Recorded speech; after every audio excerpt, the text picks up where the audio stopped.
And now, please stand for our national anthem, performed by multi-platinum recording artist Billy Gilman.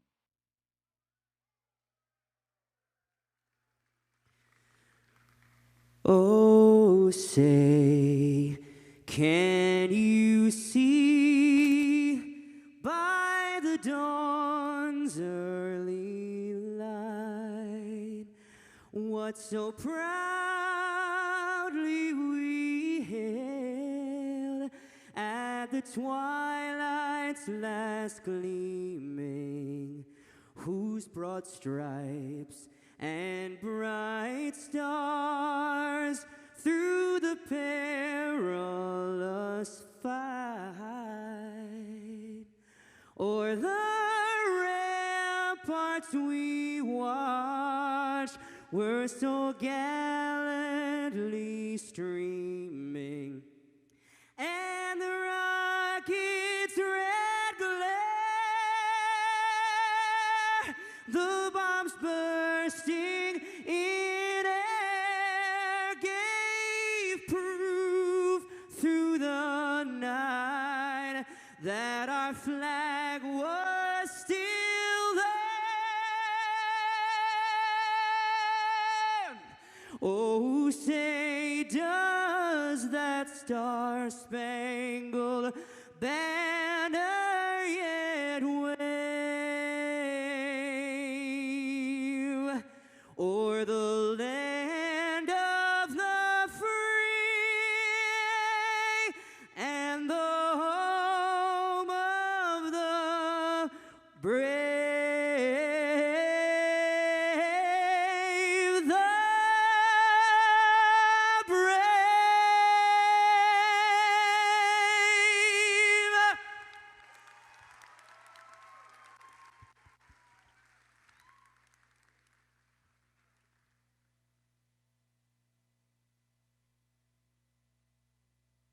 Please welcome the groundbreaking star of Pose and American Horror Story, and a force in the fight for equality, Angelica Ross.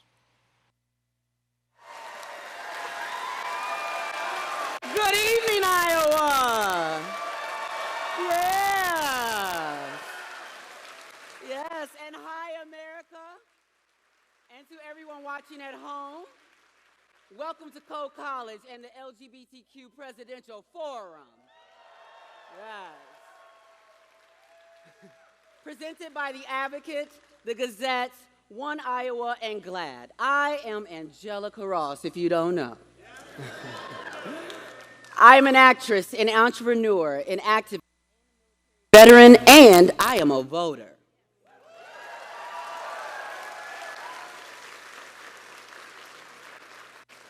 Also proud to be hosting this historic event, which happens to be taking place during Bisexual Plus Awareness Week, y'all. When we celebrate bi plus people and their resiliency. Now, the first forum of the 2020 presidential campaign dedicated exclusively to LGBTQ issues. What better place than to do it right here in Iowa? Yeah. Where the road to the White House will begin for one of these candidates. Tonight we are streaming on YouTube, and we encourage you here in the room and at home, and those watching online to use the hashtag LGBTQ Forum. Follow at GLAAD and Angelica Ross, and share your favorite clips too. Let's get the LGBTQ Forum hashtag trending, okay? Because we need our issues and our stories out there. One of the reasons I'm here tonight is because the Trump administration is harming transgender Americans. So let's just review, why don't we, just a handful of those moves. The administration moved to revoke trans health care, discrimination protections. They made it more difficult for homeless trans people to access shelters. And Education Secretary Betsy DeVos, however you say her name, her decision to stop investigating the complaints of trans students hurts trans students across the country when Secretary DeVos should be helping to make sure every student can learn and flourish. Simple. I'm also here because I want to make sure America understands that Black trans lives matter.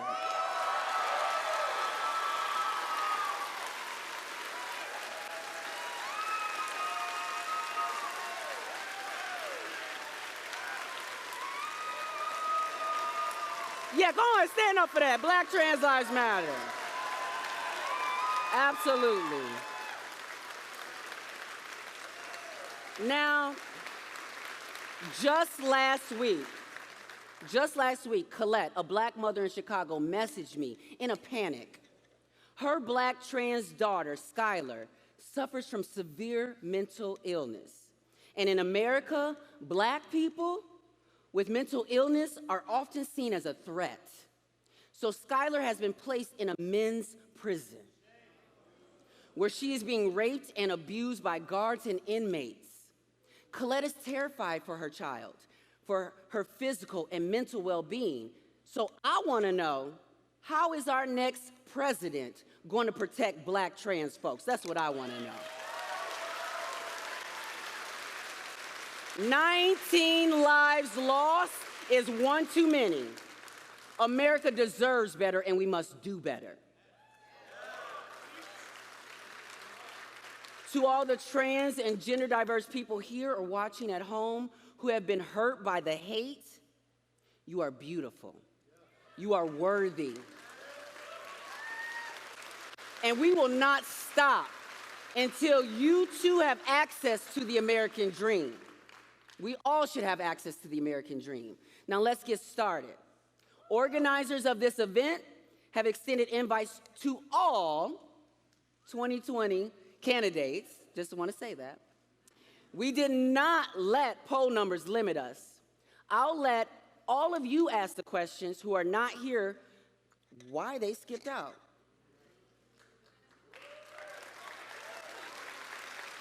Is it ain't important enough? So I want you all to ask your candidates, because we should have a relationship, right? Ask them. I want to know. I know you want to know. Why ain't you here? So when you ask that, go ahead and go to Twitter and just remember, use the hashtag LGBTQ Forum. How about that? So first, please let me welcome to the stage one of the great leaders of our LGBT community. Wherever you see big things happening in the media that change the culture, like tonight's forum, you'll find GLAAD behind the scenes. Put your hands together for GLAAD's CEO, president, and my girlfriend, Sarah K. Ellis. Where you at, girl? Hi. Yes. How are you? I'm great. You're amazing. Thank Hi. you. Hi. What a thrill to be Isn't it here. great? It's an absolute thrill. Thank you. Thank you.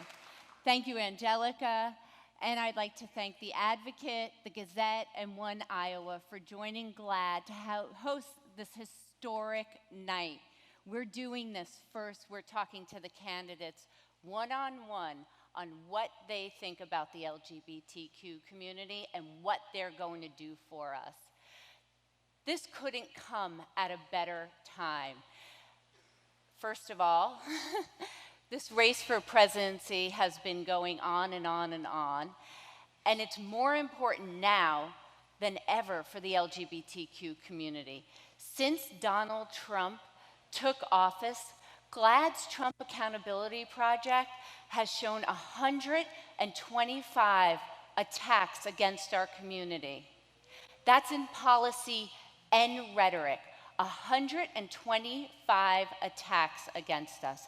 These attacks range from removing LGBTQ people from the 2020 census, so we've been removed, to banning trans military service members from serving our country.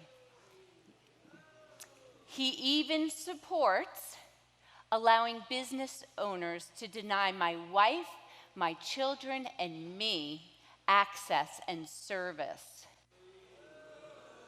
Yes. In just a couple of short weeks, the Supreme Court of the United States will hear one of the most important cases of our lives. And make no mistake, firing someone just for being LGBTQ should not be up for debate. No way, no how.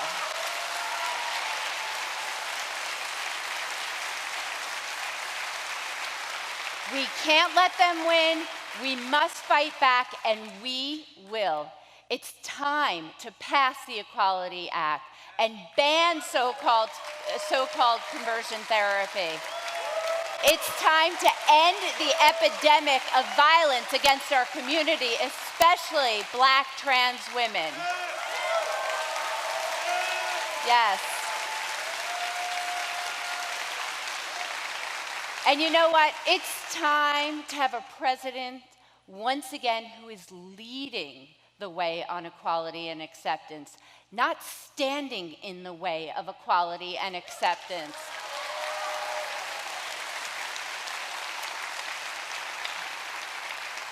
Let's also, I want to be really clear about this too. Our community is impacted by other critical issues in this presidential race. When you try to repeal the Affordable Care Act, you hurt LGBTQ people and who need vital medical services. When you try to build a wall, you hurt LGBTQ immigrants and asylum seekers. When you try to take away reproductive freedom, you take it away from all of us, including LGBTQ people.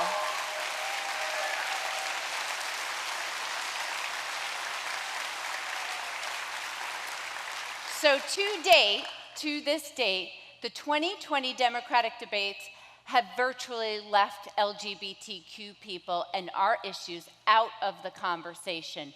But that all changes tonight, and you're here for it.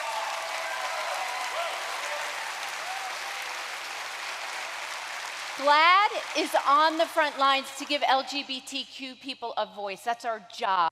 And that is why we ask the public to submit questions for this event, many of which you will hear tonight on this stage. So thank you for being here. Thank you for watching out there. And now, to kick it off, please welcome to the stage the editor-in-chief and my friend of The Advocate, Zach Stafford.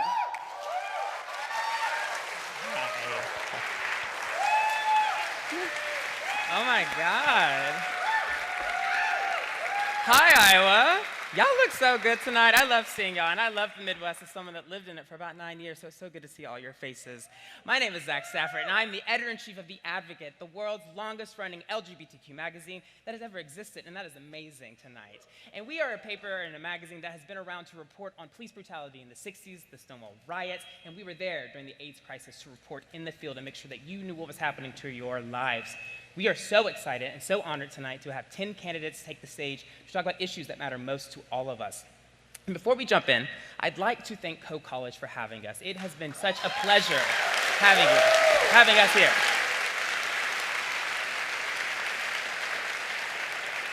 And I must say, you know, as an editor, I'm supposed to be, my mic keeps going back and forth. My mic is excited tonight. But my mic, and I want to say, you know, as a gay man who's not an editor, I'm going to say something very subjective. You know, it has hurt not to see LGBTQ matters, topics discussed in these presidential elections and these Democratic debates so far. And tonight we're changing that, and that's with your help. So thank you so much for doing that. All right, so who's ready to get started? Y'all ready? All right, please help me welcome to the stage Marianne Williamson.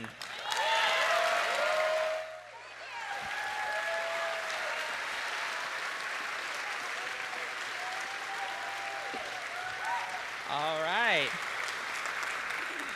Before we take a seat, I'm going to ask Ms. Williamson one question that I think is very important, and you're going to hear this question a lot tonight. It is, in the first 100 days of your presidency, what can LGBTQ people expect to see happen?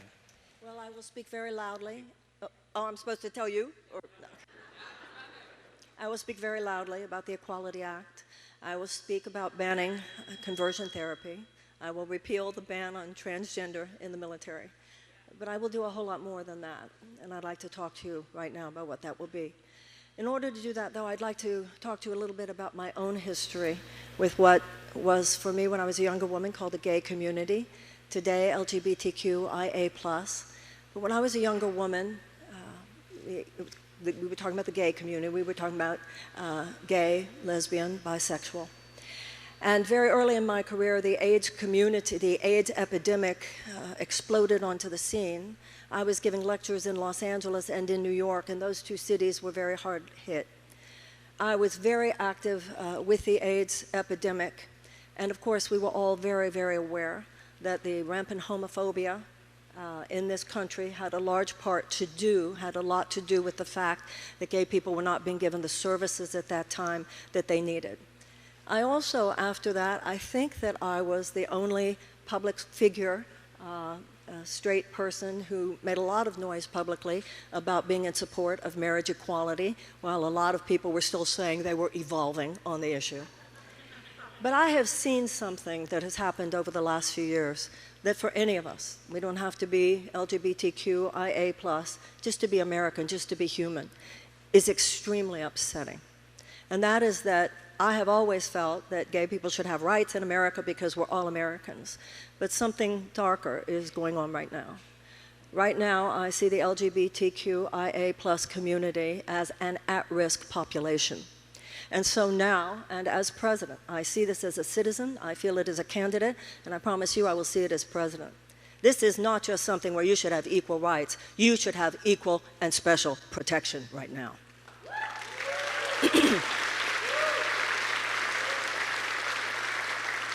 Something is going on, and it's very dark. And that which is very dark has to do with the great battle of the 21st century. In the great battle of the 21st century, the underlying philosophical and psychic contest has to do with forces of exclusion versus forces of inclusion. And some of us just think this whole diversity thing is so fabulous. Think, wow, it's so cool. Some people are black, some people are brown, some people are white, some people are gay, some people are straight, some people are non-binary, some people are asexual, some people are intersex, some people are fluid, whatever they are. What is it? Some people are Jewish, some people are Muslim, some people are Christian. How cool is this?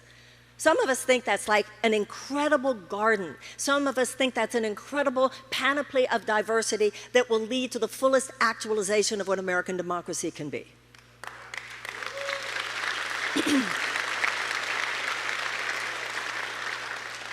But some people do not feel that way. Some people find that entire idea as psychically annihilating to their identity. And unfortunately, too many of them are active, too many of them are political, and too many of them are very clear that they will do anything, even at times violent things, to make sure that this diversity is limited. You make me president, I'll have your back. Thank you. Great to meet you. Let's have a seat. All right. Well, thank you so much for starting us off that way. Thank you. So you mentioned your background. You've done a lot of work in AIDS and HIV work. Yes, I did. And when we started this forum, we got a lot of questions, or my mic is messed up. We got a lot of tweets with people asking about your book, Return to Love.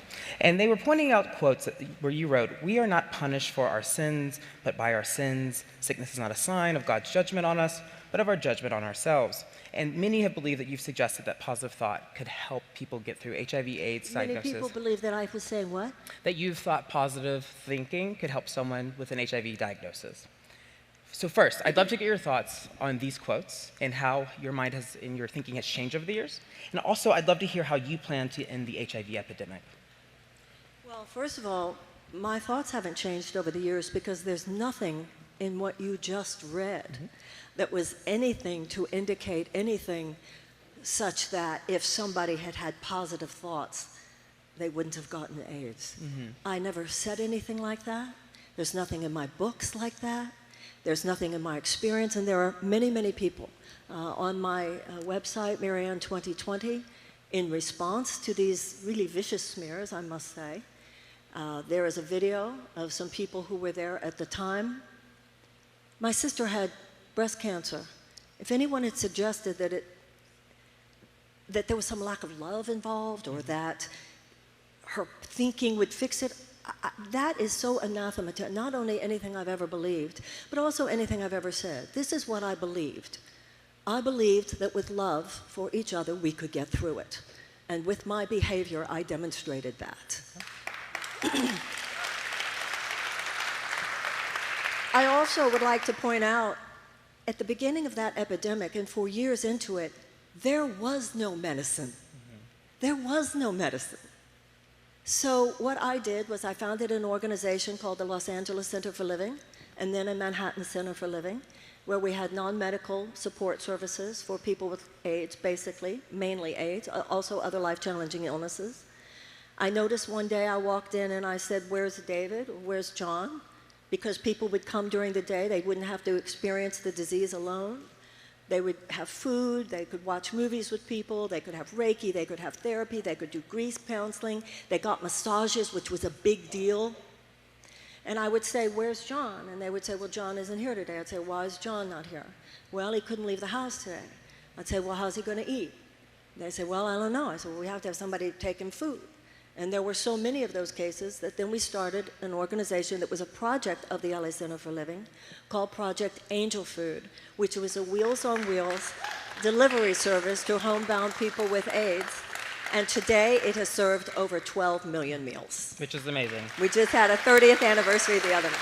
That's amazing. So tell us more about, President Trump has put out a plan, or he says he's putting out a plan where he's going to eradicate HIV/AIDS in the next few decades. How do you plan to combat the disease?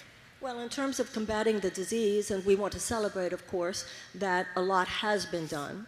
I think the main places where we have to worry about AIDS today, mainly, is internationally. And I think in terms of the entire LGBTQ IA plus community, as president, I would be very concerned about this threat, not only domestically, but also internationally. The United States, one of the things that I would wish for, that I would do as president, is to reclaim the moral authority of foreign policy in the United States. One of the things that would be very true when I'd be president is that right now, what President Trump is doing is limiting asylum. Not only would we not be limiting asylum if I'm president, we will be expanding asylum, particularly in the case of LGBTQIA plus people who are in danger all over the world today. And America would would have such open arms, huge open arms. I'm aware of the Rainbow Railroad, yes. And I'm so impressed by people here and in Canada who are doing everything possible. The discrimination here, as awful as the discrimination is here, in housing, employment, in health, including, I'm very aware of the fertility issues, the reproductive rights that need to be equal, and I'm also aware of the transgender clinic here in Iowa, in Waterloo, Iowa. So Iowa has a lot to be proud of, actually. But there are people around the world who are very threatened as well and very endangered, and the United States will make a lot of noise about this when I'm president. All right. Well, we only have a few more minutes with you, and we have a question from the audience. It comes from Dominic Conover, who resides in central Indiana, and I believe is with us tonight. He writes, "During my senior year of high school, my guidance counselor, Shelley Fitzgerald, was fired for being married to a woman she has been committed to for over 23 years. I was punished as a student for starting an organization, Shelley's Voice, to push for LGBTQ plus equality, and I wish during that time I had more people in power pushing for change alongside me. Will you make the commitment now to make protections in place to end LGBTQ plus workplace discrimination in the first 100 days of your office so that students, educators, and all employees can do their jobs without being in fear of losing them or being discriminated against for who they love?" I absolutely will, and I'll tell you something else. If I had a cabinet secretary who made comments about LGBTQIA plus people on the job, that person will be fired the next day. So you're saying that with your... This stuff is very dangerous. Mm-hmm. You know, I'm Jewish, and on the night of Kristallnacht was the beginning of the Holocaust. It was called Kristallnacht. Hitler didn't just come after the Jews that night.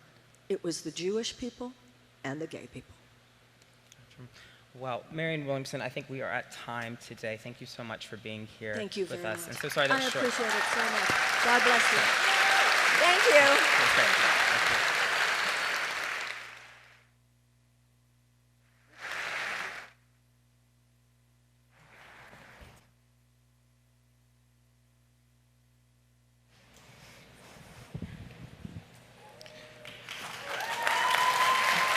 Hello, everyone. My name is Keenan Crow. I use the pronouns they, them, and I'm Director of Policy and Advocacy at One Iowa, an organization working to advance, empower, and improve the lives of LGBTQ Iowans statewide. I'm so proud to be able to share this stage tonight and represent queer Iowans just like myself. And I'd like to take a moment to thank our co-chairs tonight, Congressman Dave Loebsack, Congressman Abby Finkenauer, Iowa Senator Zach Walz, Iowa Senator Rob Hogue, Iowa Representative Liz Bennett, Iowa Democratic Party Chair Troy Price, Lynn County Democratic Party Chair Brett Niles, Hiawathee City Councilwoman Amy Wickendall, and Chair of the Iowa Stonewall Democrats, Kyla Patterson. Please join me in giving a round of applause.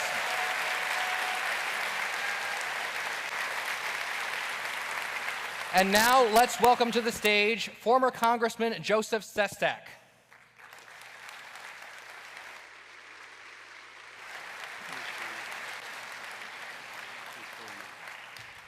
Congressman, if elected president, what will you do in your first 100 days for LGBTQ Americans? Thank you. Thanks for this opportunity very much. I'm Joe Sestak, and I wore the cloth of our country for over 31 years, in war and in peace. The very first ship I was on, it was a compartment filled with 60 sailors, packed like sardines, gone for months, and when we came back, everybody knew everybody else pretty darn well, even who was gay. And that's how it always was in the military, even when I was on the ground in Afghanistan for a very brief period, heading the Navy's strategic anti-terrorism unit, then came out to command an aircraft carrier battle group for the strikes. And those 5,000 sailors in that aircraft carrier, their average age, 19 and a half, they just didn't care, just as long as everyone did their job. When I came home from that war, I got out, my daughter had brain cancer. I waited as she was in a safe shelter, and then I went home to where I'd grown up, to a nearly 2-to-1 Republican district. And when I announced, the second question I had is, hey, Admiral, what do you think about don't ask, don't tell? I said, I'd gone to war with those we knew were gay. How can I come home and say they don't deserve equal rights? Even more.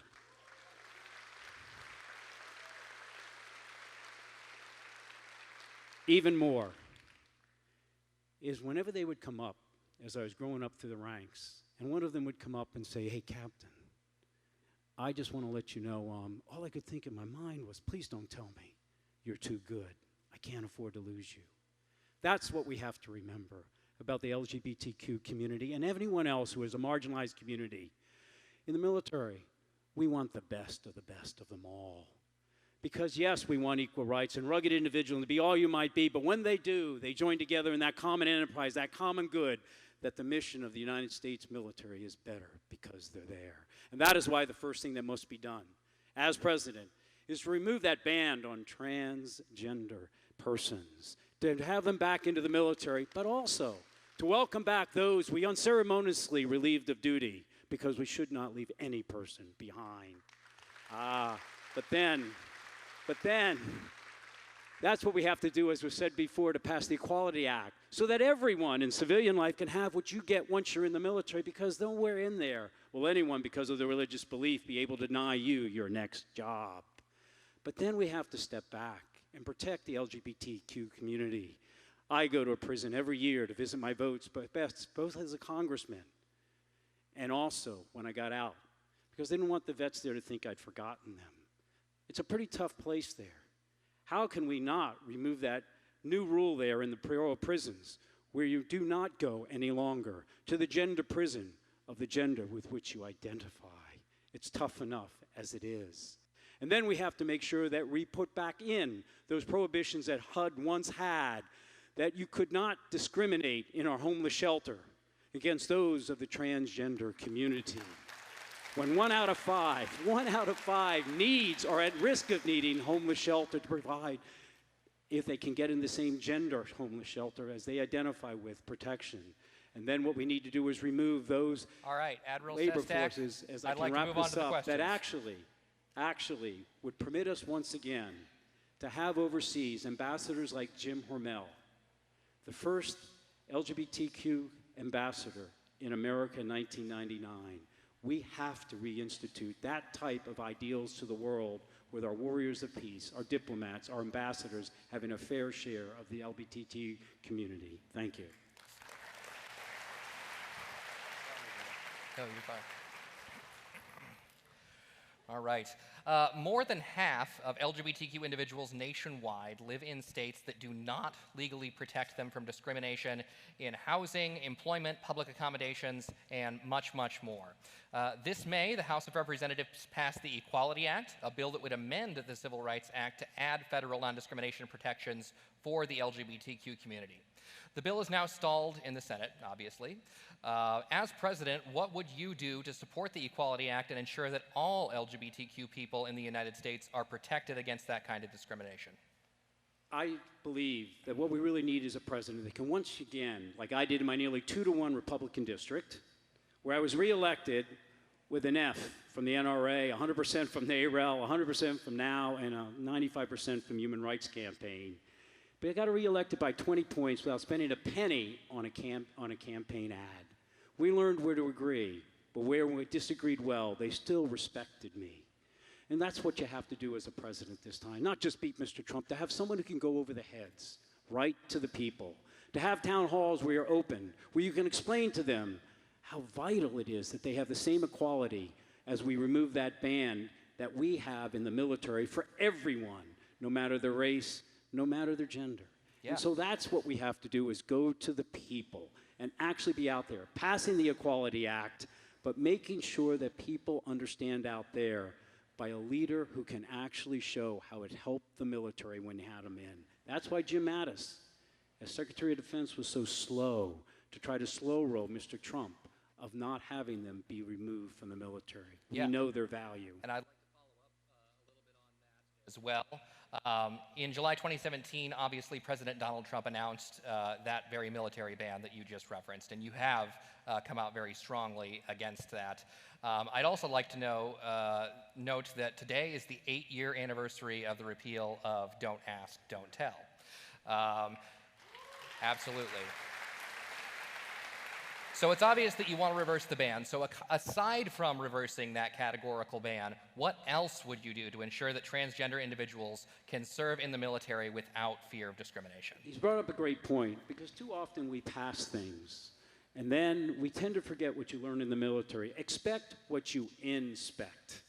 And so you need to make sure that once you do repeal a ban, or whether you do pass the Equality Act, that you actually, for example, take the Civil Rights Division in the Justice Department and make sure they just don't wait for problems to come up, that they're out there making sure that they're able to see that they are occurring. In the military, what you need to do is to have those types of mandated reports that we do have, and we have them, for example, for how well today we are doing fair equality for women on sexual trauma, and it's not a good story. But the problem is, we do not take those studies, those surveys, and finding out that they're increasing every year, and then hold the admirals and generals to task.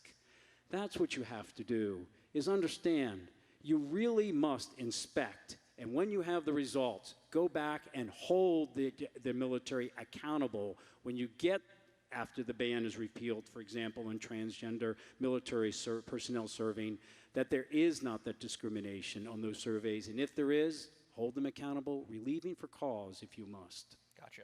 All right, we also have an audience question. This one's from Josh Hughes of New Virginia, Iowa.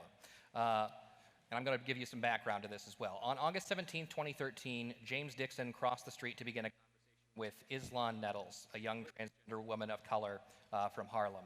The two began flirting, and this continued until Dixon's friends started making fun of him for flirting with a trans. Dixon claims he flew into a blind fury after discovering the woman's transgender status and beat her to death on the street.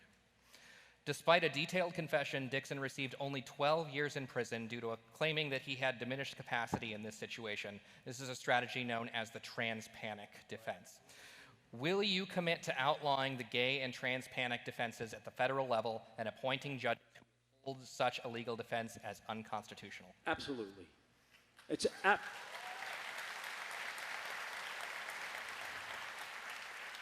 I co-sponsored when I was in Congress the hate crime. That is hate. And that excuse is not an excuse. Look, when I was in Congress, just for an example of what must be done, you may have heard of a young man. I was in a bar after I had done an event with the LGBTQ community, talking with them. A gentleman came up and gave me a portfolio about 2 inches thick and said, I need you to read this. What happened, there was a sailor named Rasha, and 2 years earlier, he had left the military. When he was there, he was in a military working dog compound in Bahrain, where the sailors thought he was gay. So they threw him in the cage and put feces all over him, and worse. So I took that when I read it. Happened 2 years earlier, and gave it to the chief of naval operations. And they went after the individual who's right on top. But it didn't stop there. When they came back and said they had held him accountable, I said, how about the generals and the admiral who had reviewed that and done nothing? The Secretary of the Navy then took it for action.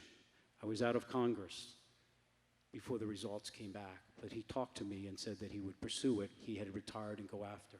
Accountability, not for the word, but for the deed, is what is most important. And that's the shame. When someone passes something and someone has an excuse with a word, he should be or she should be held accountable for the deed that they did, egregiously did, period. All right. Thank you so much. We are now out of time. Thanks.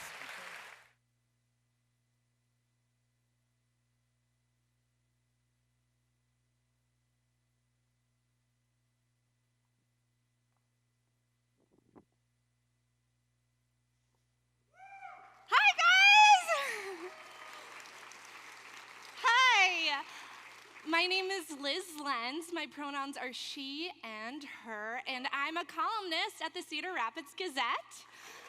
Yeah. I am also the author of a book called Godland, but thank you all for coming out here tonight. I just want to tell you a little bit about the Cedar Rapids Gazette.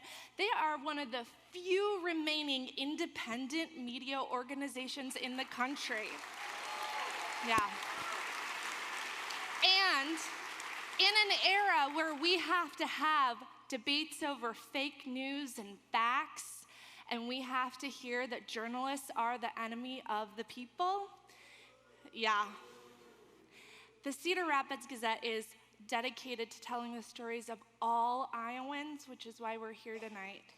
And I hope you all take a chance to support local journalism because it's how we fight all this. So thank you all. And on behalf of all my colleagues here who are working the event tonight, I just want to welcome you both to the audience here and everybody watching the live stream.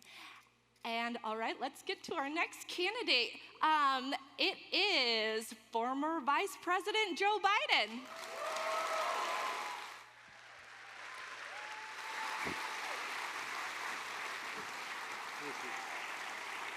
Hello, folks. How are you? Mr. Biden, the question we have on deck for you is, if elected president, what should LGBTQ Americans expect from your first 100 days in office? I thought I was supposed to make an opening statement. I'm happy to answer that question. Number one, I would undo all of the damage that President Trump has done by revoking the executive orders of my administration, our administration. Secondly, I would sign the Equality Act immediately. And thirdly, I would thank all of you and all the LGBT community for having the courage to bring us about. I get credit for coming out first for talking about legalization of same-sex marriage. But let me tell you something. It took no courage at all. It came down to a simple proposition. Many of you, the folks I was at Stonewall recently, who had the courage to risk not only their jobs and their futures, but in many cases their physical security and safety. They're the people we owe a gigantic debt of thanks to.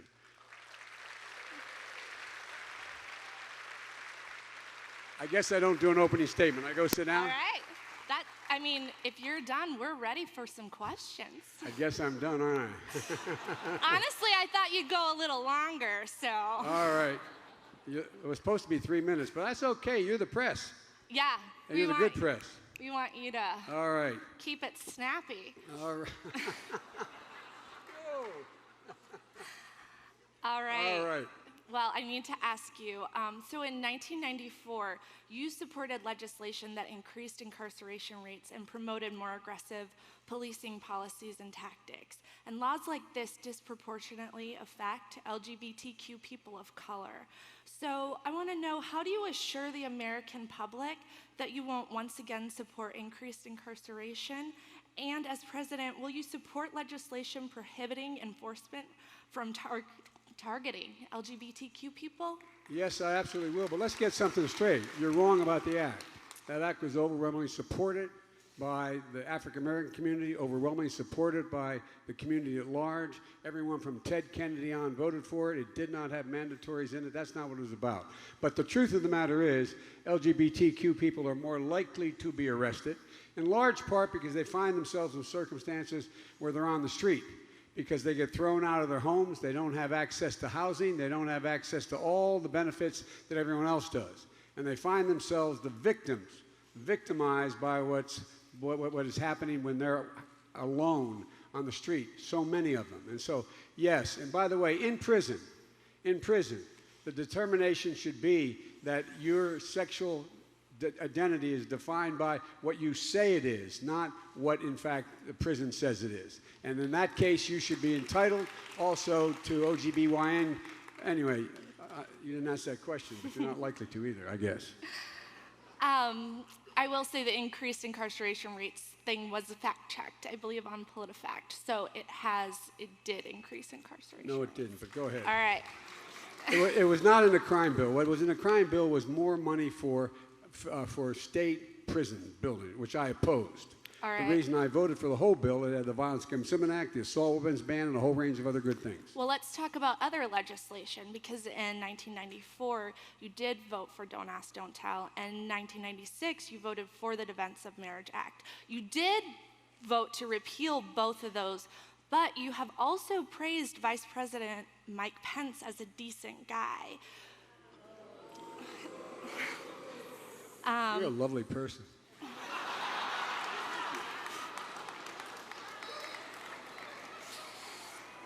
Just asking the questions that people want to know. All right, fire away. All right,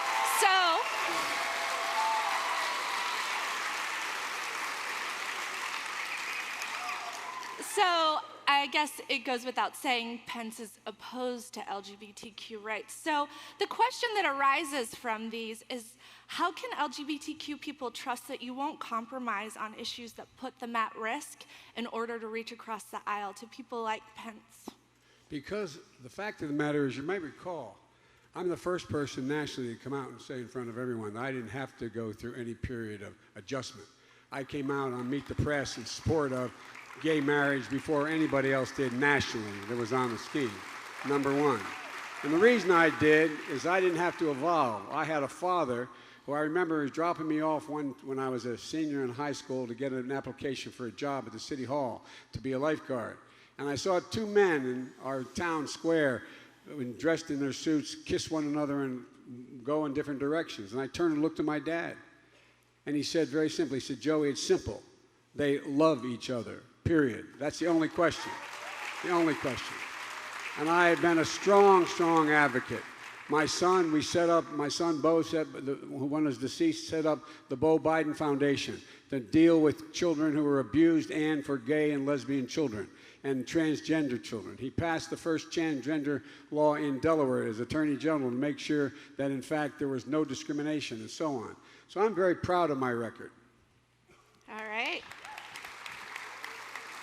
By the way, to refer to someone on the other team, not to do anything to compromise, as being decent, it's just a matter of way in which you usually speak when you try to get things done just to talk about people. You start off, and I still call President Trump president, but I don't think he's all that decent.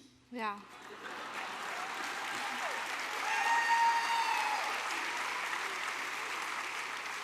Well, I think it's just an issue because he has not been decent to a whole swath of Americans. Nor has Trump. Pence. Nor has Trump. Yes. By the way, we should outlaw nationally the conversion therapy. There should be a law against it, period. And I proposed that for a long time. All right.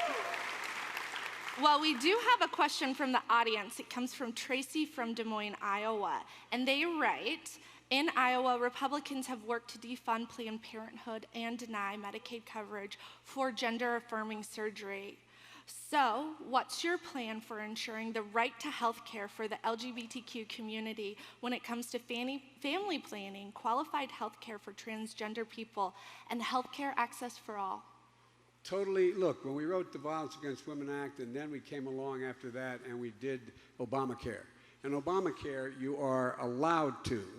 It does cover the surgery. It does cover transgender people. It does cover across the board. What happened is, and maybe if you take a look at it, you'll see that along came Trump, and he, by executive order, struck all of that out of the Affordable Care Act. I would reinstate it all. Every single American, every LGBTQ person, as well as anyone else, should be able to have full health care without any limitation. No doctor can deny you. No hospital can tell you you can't get the service. It is simply against the law when I'm president. All right. Thank you so much. Thank you. Thanks. Thanks, folks. And thank you for all you've done to liberate all Americans. You've done a lot. Thank you, thank you, thank you.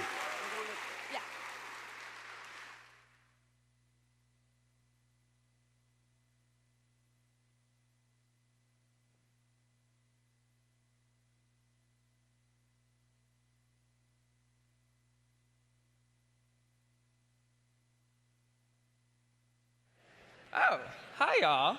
How's it going? Y'all having fun? Y'all enjoying this? Doesn't it feel nice not to only hear gay or lesbian, but to also hear trans and gender nonconforming and all these other words that make our community so magical? So it's a really, really, really special night. And I want to remind folks that you can join in this conversation live right now by tweeting or putting on Facebook or whatever you're using with the hashtag LGBTQ Forum. There are a ton of people watching. You know what? People should make note of this. Queer people will show up when you create space for them. And speaking of showing up, right now, I'd like to welcome to the stage someone I've met and looks like my brother a little bit. It's Senator Cory Booker, so welcome him. Oh.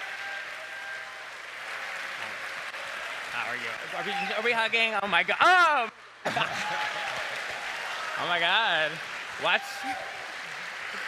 All right, wow, a man picked me up on national television. That is a first. And you are, first of all, congratulations. You are the first African-American to be And he's flirting, leading. my God. I'm not flirting. That is just too much.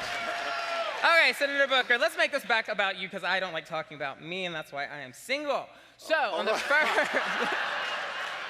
Y'all didn't know we could have this much fun. Let me give you a little dating advice. It is better to be interested than interesting. You know what? We're not going to work into Rosario here, but let's talk about queer people. Tell us what we can expect out of you in your first 100 days in office as LGBTQ people. And I'm going to let you speak to them because I'm creating a distraction. I am so grateful. We are at a point in America where when you're running for office, it's easy to talk to people about what you will do, but this has been an issue in our nation's history, this issue of equality, this issue of justice, and we all should talk about our records. Where were we when both parties were engaging in discrimination and engaging in passing laws, suppressing freedoms and rights? Where were you during this fight? I grew up around a kitchen table with parents who talked to me openly and urgently about issues of justice in this nation. They let me know that I am here. The rights and privileges that I enjoy were fought for, not just by other black Americans, but by the full rainbow of Americans who stood up for my justice and my rights. And they had a full expectation that their sons would live the same way. And so when I began my professional career, I stepped right up and began to take on issues of LGBTQ equality. At a time that the Democratic Party has a lot of shameful history where people were denying marriage equality, where people were denying equality in the greatest patriots we know, those who are willing to put their lives on the line for their fellow Americans, and particularly in the military. When I became mayor of the city of Newark, New Jersey's largest city, the first flag I raised was the American flag. The second flag I raised for the first time in the history of my city in front of City Hall was the Pride flag. And this was This was 2006, before a lot of our national leaders had evolved. I came right out and said, I may be a mayor and have the ability to officiate weddings, but I will officiate no weddings in this city until everyone has marriage equality in the city. When I saw that we had violence against LGBTQ youth and homelessness disproportionately represented in that population, I searched the country for models that we could bring to our city and found the Hetrick Martin Institute and the Harvey Milk School in New York and took them national, brought them over the Hudson River, and started advocating and working to create safe spaces for LGBTQ youth.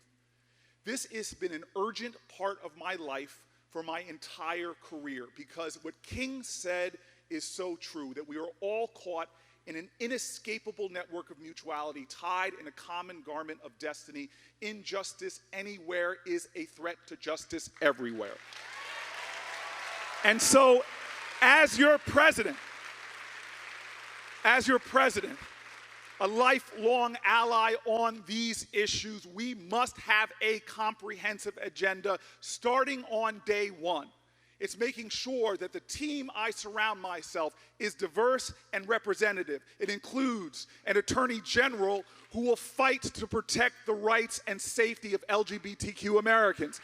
It includes a secretary of education who actually was in public schools and will stand up and protect every single one of our children. It means making sure that we not only remove this despicable ban on transgender Americans serving in the military, but we make sure that VA care, that we make sure veterans benefits, and so many other aspects of the military that still discriminate are done and gone. And it means, as my man stands here, I know that means my time is up. I mean, you're out here preaching, but I wanna just say this. There is an urgency in this moment in America. As we sit here right now, we still deal with profound injustice. There are still people who live in fear because of just of who they are. This is work that government alone can't do. We all have an obligation, no matter who we are, to deal with the persistent injustices of our country, so that when we pledge allegiance to that flag and say the words liberty and justice for all, they are not aspirational. They are the truth and the experience of every American. All right. Well, are you ready? I've been ready. Oh my God. Okay, let's This let's is switch. so exciting that we were having this forum in a presidential It is very election. exciting. Well, what I'm excited to talk to you about today, one of the big things I want to bring up is we are seeing an epidemic of trans violence in this country and around the world. There are 19 trans women of color who have been murdered so far this year. And just last week, Julia Jamar in Kansas City was murdered. And her death is, as I said, 19. And the Coalition of Anti-Violence Programs is saying that there are over 40 incidents of anti-LGBTQ violence just during Pride season this past year, which was also World Pride. During that period, there were 14 fatalities. So we also know, through all of this lens, that punishing people who commit hate crimes is not deterring them from perpetuating them. We're seeing more and more people prosecuted, but more and more people dying. You have been an advocate for stricter hate crime laws. You're pushing a lynching bill through the Senate. But I want to hear more broadly about what can you do as president to prevent trans women of color dying at this huge rate, because just throwing someone in jail after they are dead is not enough, because they are still dead. So understand that the crisis we see in our country. Julia Jamar was the 18th transgender Black American woman that has been killed this year alone. And this is not an anomaly. This year we have seen the same levels of violence in the previous years. Now look, I take again the words of Martin Luther King, who said very clearly, you can't pass legislation to make someone love me, but you can pass legislation to stop them from lynching me. Mm-hmm. You can't pass legislation to change the heartless, but to change someone's heart, but you could pass legislation to restrain the heartless. And so we have to start right there. We have to start with the protections that are not in place in this country that prevent violence and discrimination. And that's everything from things I've heard talked about already tonight, from the Equality Act all the way to having two critical leaders in my cabinet, a Secretary of Education and a Attorney General that will be focused on this issue. But it goes even deeper than that. We have a problem with violence coming from police themselves. And we know this. We may be years from Stonewall, but I saw this with my own police department, that they weren't having the training that they needed to make sure that they are not discriminating, whether it's implicit racial bias, transphobia. We have to make sure from the Justice Department that all law enforcement are seen as a safe place to go. In addition to that, we must begin to deal with the issues facing youth, because the bullying and the discrimination, 30% of LGBTQ youth, 30% right now, report not going to school, missing a day of school in the last month because of fear. And so the final thing I'll say to this question is, it's not only the legislative things that we can do, it's not only the things I can do by building a cabinet that will be focused on these issues, but it's about time that we have a woke president on these issues that every day is using their platforms to inspire and ignite justice, compassion, a more courageous empathy, a revival of civic grace, so that we see everyone for the equal dignity and equal citizenship that we all have. Okay. I'm fanning myself because it's hot, because it's actually hot right over. Am I making you feel uncomfortable? You do not try this. Okay. All right, so one last question before we let you go. In 2014, Iowa was the first state to modernize its law on transmission of communicable diseases, getting rid of an outdated policy that criminalizes non-disclosure of an individual's HIV status. Unfortunately, many states still have these laws on the books, which can lead to the draconian prison sentences for those accused of non-disclosure. These laws have no scientific basis, discourage testing, and disproportionately impact LGBT people of color, a group that you've spoken a lot about today. As president, how would you handle this on the national stage through your policies and discussions around HIV and AIDS, and would you be willing to get rid of this idea within long? Yes, absolutely. And so number one, we have to do things to prevent discrimination, but we still have a lot of work to do with the over 1 million people in America with HIV and AIDS. And this is the urgency that I felt when I was mayor, because this disproportionately is affecting poor populations. Some of the largest growing groups are people of color. And so as the only person in this campaign in the Senate that lives in a black and brown community below the poverty line, I know that we can do things to deal with this issue. And that means significantly increasing Ryan White funding, significantly increasing funding for housing with people with HIV and AIDS. It means making sure that we cover, through health insurance, PrEP and things that can begin to combat this disease. It means that we have a more open conversation about the urgency of being tested. It means that in our schools, we actually have science-based sexual education.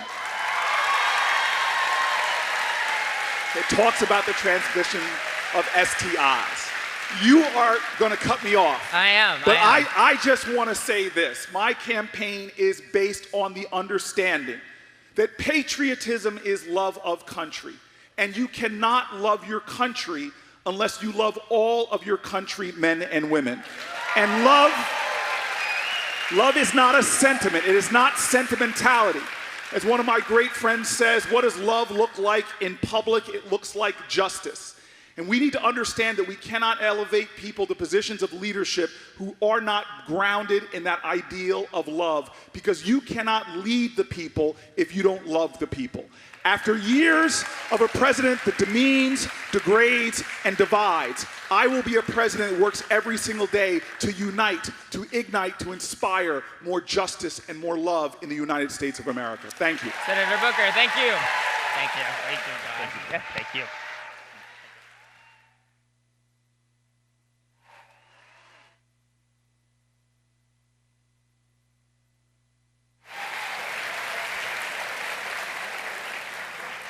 Hello again. I hope you all are having a good time. It certainly seems as though you are. Reminder that you can jump in this conversation by tweeting us with the hashtag LGBTQ Forum. Now, please join me in welcoming to the stage our next candidate, Representative Tulsi Gabbard.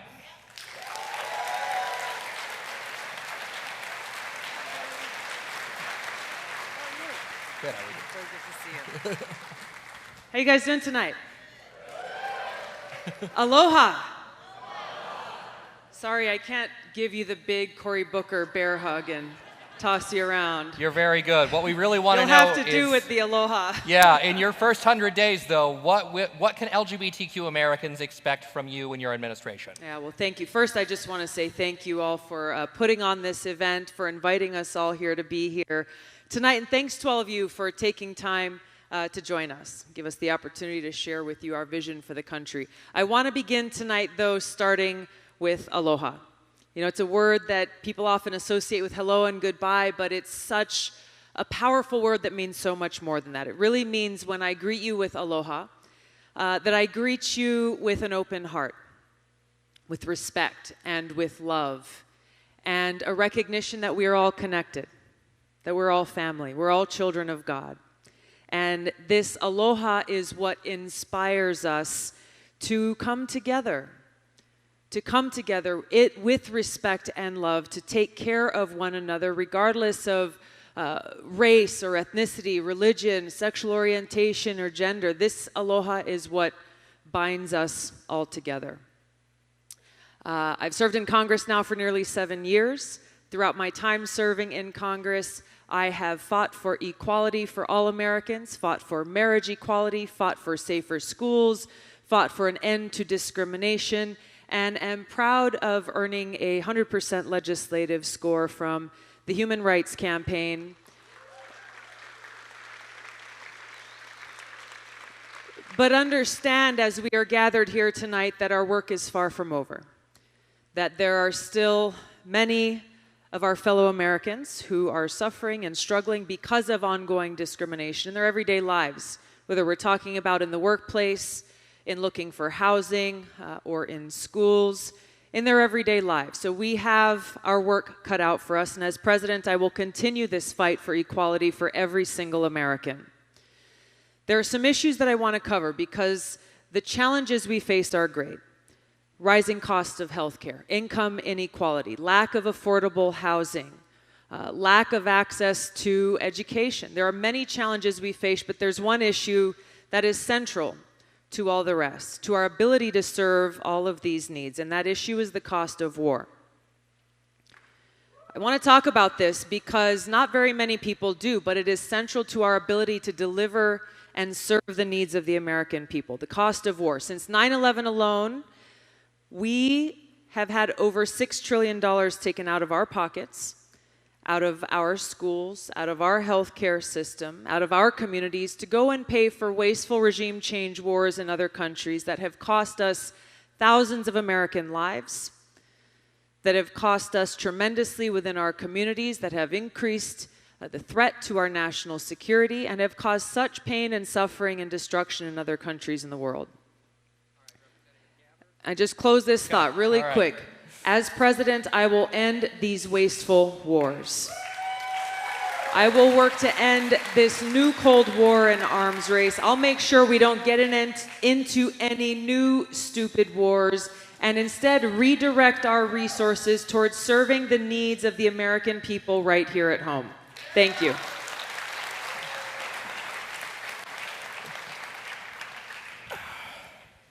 All right. This year, the Iowa legislature and 4 other states passed bills that repealed non-discrimination policies for student groups on public college campuses. Our particular bill in Iowa was pushed over the line from a lawsuit brought by a group known as Business Leaders in Christ, who wanted to exclude a student from a leadership role simply because he was gay. These pieces of legislation allow officially recognized student groups to engage in discriminatory practices when selecting their leadership, such as excluding women, LGBTQ individuals, and people with disabilities while still receiving access to student funds. As president, what would you do to address these policies and ensure all students can be leaders in the organizations that they care about? Thank you. You know, this is actually a question that's been raised at a a few of our town halls, especially by students in colleges who are really concerned about this and who are directly impacted by it. I think this comes ultimately down to leadership and the culture of leadership that we have in this country.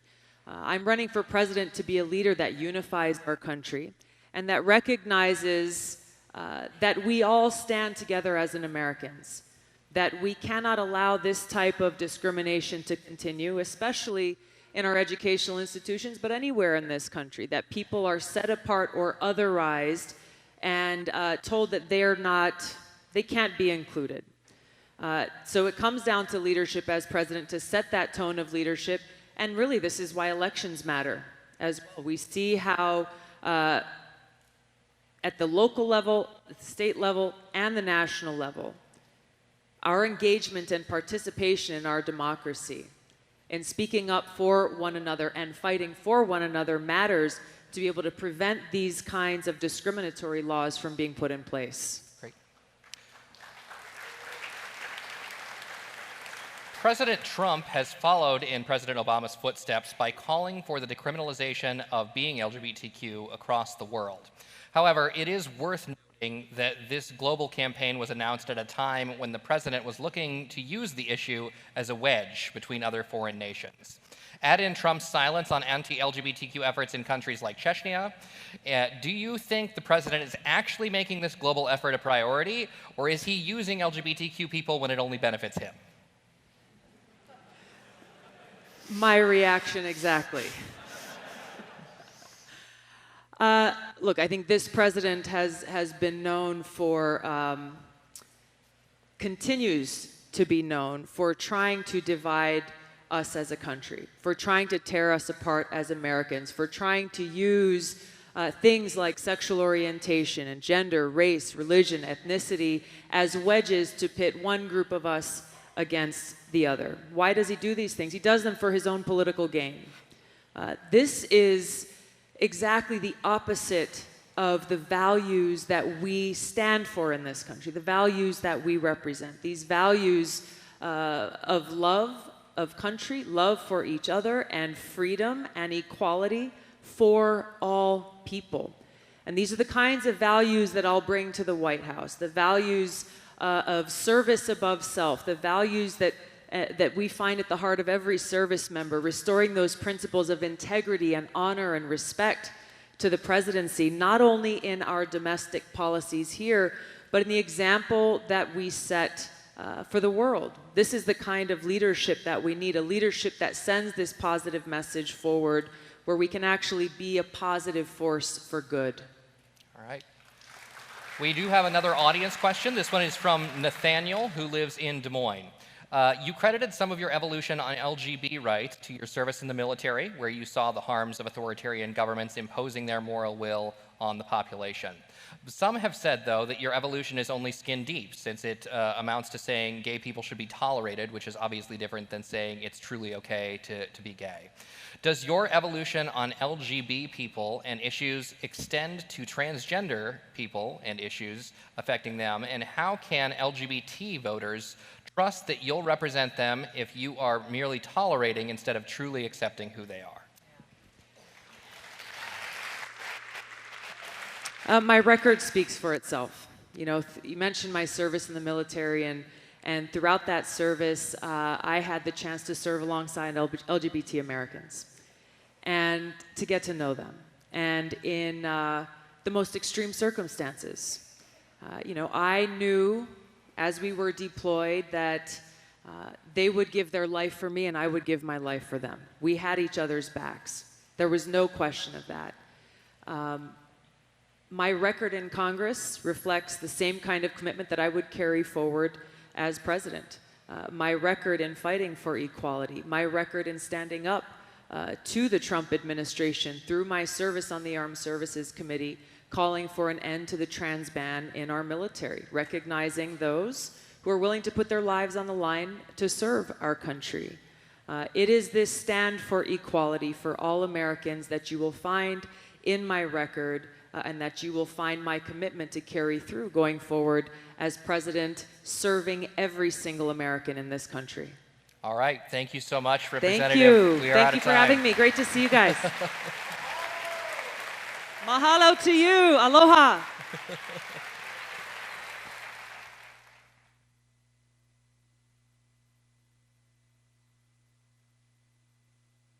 Welcome back our host, Angelica Ross. Did you miss me? Yes. Well, in case you're just joining us, we are making history tonight with the first presidential forum in 2020 exclusively focused on LGBT issues. So I hope you're out there using the hashtag LGBTQ forum. And I'm back to remind you to use that hashtag and to register to vote. You can follow all of the LGBTQ news during this election by going to GLAAD, GLAAD.org/forum and signing up for election updates. We need to make queer voices heard next year and beyond. We can't stop. Right now, I have a surprise for you. I have a surprise guest for you all who is going to dance onto this stage. He's a dad, an activist, and the star of an Emmy-winning show. Please, from the Netflix Queer Eye and ABC's Dancing with the Stars, everyone welcome my brother, Karamo Brown. Hello, friends. Hello, friends. Mwah, looking good. For you as well. First of all, I'm only dancing if you're dancing with me. What happened? I'm only dancing if you dance with me. Oh, I can. What kind of dancing we doing? Oh, that ain't it? Not this time. That ain't it? Oh, okay. All right. Thank you. Hello, friends. How are you all doing tonight? This is a very historic and amazing night, and I'm so proud to be here with GLAAD and all of my friends.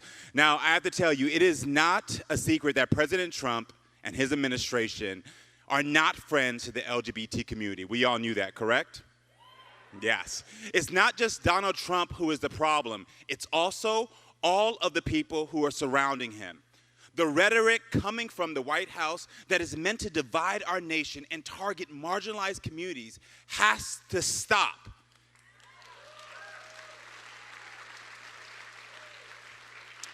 And it's time for all marginalized communities to stand united. You know, yeah, come on, give it up, because we have to stand united. Now, the 2020 presidential election is too important for the LGBT community, for the Black community, and for those Americans like me who live at the intersection to be silent. We need to be loud and we need to be proud. I want y'all to do me a favor, and I want you to turn to your neighbor and say, neighbor. You can do better than that. Say, neighbor. We need to be loud. And we need to be proud. Good job. Now, tonight is all about giving us the tools to let our friends and family know what is at stake. Tonight's conversation is vital to the LGBT community. So please keep talking about the LGBTQ forum all over social media. Y'all have your phones out? Good, please. Good, good, good. Oh, if y'all taking photos too, I'll pose for you. Okay. But seriously, please keep talking about this on social media. Use the hashtag LGBTQ forum. Only together can we overcome the divisiveness that President Trump has caused. Thank you so much, friends, and continue to enjoy tonight.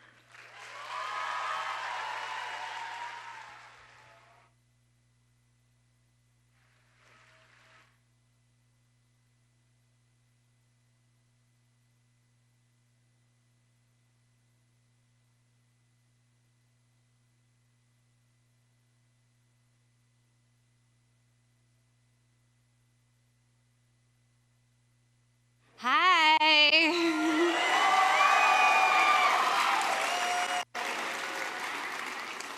It's me again.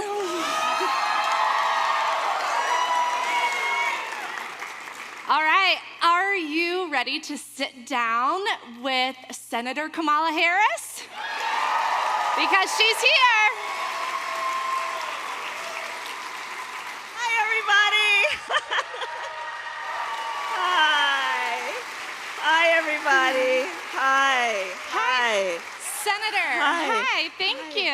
Hi, I guess the question we have on deck for you is if elected president. When?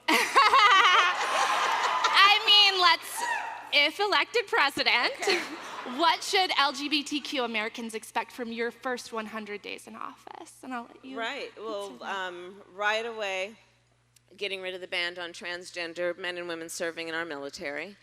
Appointing a vice president of the United States who understands and recognizes the dignity and the service and the importance of our LGBTQ community, as opposed to what we've currently got in that guy who has spent full time vilifying and spewing hate and misinformation. I will pass my PrEP Act, which is about making sure that cost is not the barrier. I will promise you that within a generation we will end HIV/AIDS. And then all of the work that we need to do in terms of passing the Equality Act, what we need to do to protect our youth, who I have worked with for years, who are fleeing places that are hostile and harmful to them, and making sure that there are federal resources put into communities that are providing a safe place for them to thrive, for them to not only live, but for them to thrive. And so those are some of my first priorities. But I will tell you, you can look at my record to know this is not new for me. My entire career, I have been a proud ally on all of these issues. And, you know, back when some Democrats were talking about civil unions, I was performing marriages in 2004 at San Francisco City Hall. That great Valentine's weekend. And you have my commitment based on my long-standing support that I will be always loud, proud, and strong as an ally as we continue with our movement. So, and I see the clock ticking. So, and bring back morality. But, all right. Yeah, okay, here we go.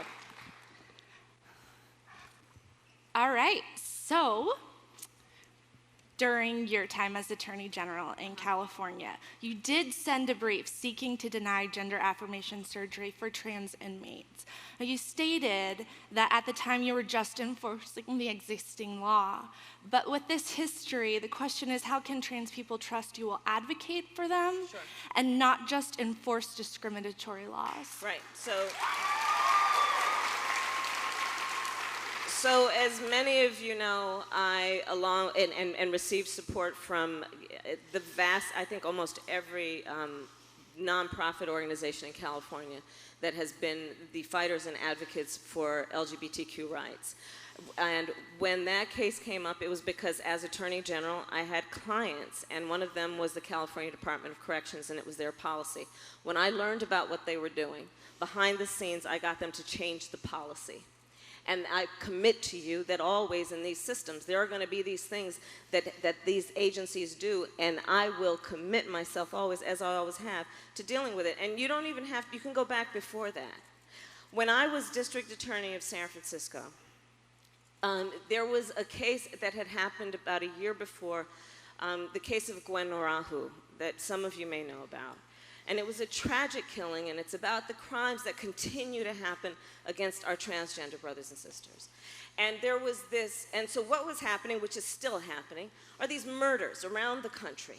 And what the person who did the killing would argue when they got to court after being charged, they would use this bogus thing called the gay panic defense.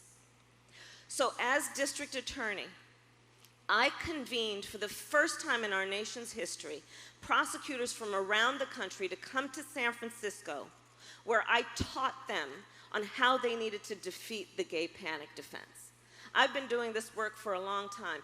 When I was district attorney, I created a special division of my office that was focused on LGBTQ victims of crime, and in particular did a lot of outreach around our LGBTQ victims of rape, because the system was not giving people a place to go that was safe, that was giving people dignity if they shared or told about the crimes being committed against them.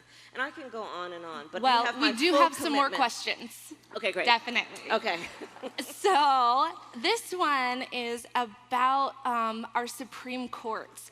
In 2009, Iowa was the third state in the nation to legalize same-sex marriage. Now, But we had to do that with the courts, and it was the same for our nation. It had to happen with the courts. Yeah. However, the justices who voted for marriage equality here in Iowa were then voted out. They received backlash, and you can see a backlash against in our judicial system right now with the Trump administration stalking, the judiciary with very conservative justices. Yeah. So the question here is, what are you going to do? What are you going to do to ensure the freedom of this judiciary and the rights and freedoms for all Americans? Yeah, so again, look at my history. When I ran for Attorney General of California, that election was in 2010, so almost a decade ago. And one of the biggest issues between me and my opponent was that I was very clear that I would refuse to defend Prop 8. But I just want to give you a sense of the environment, because people have, they think, oh, California is this progressive place, right? Well, the California voters voted for Prop 8, one of the shames of who my state is. And in that election for Attorney General, my opponent campaigned on a promise to uphold Prop 8. On election night, my opponent declared his victory. That's how close the issue was.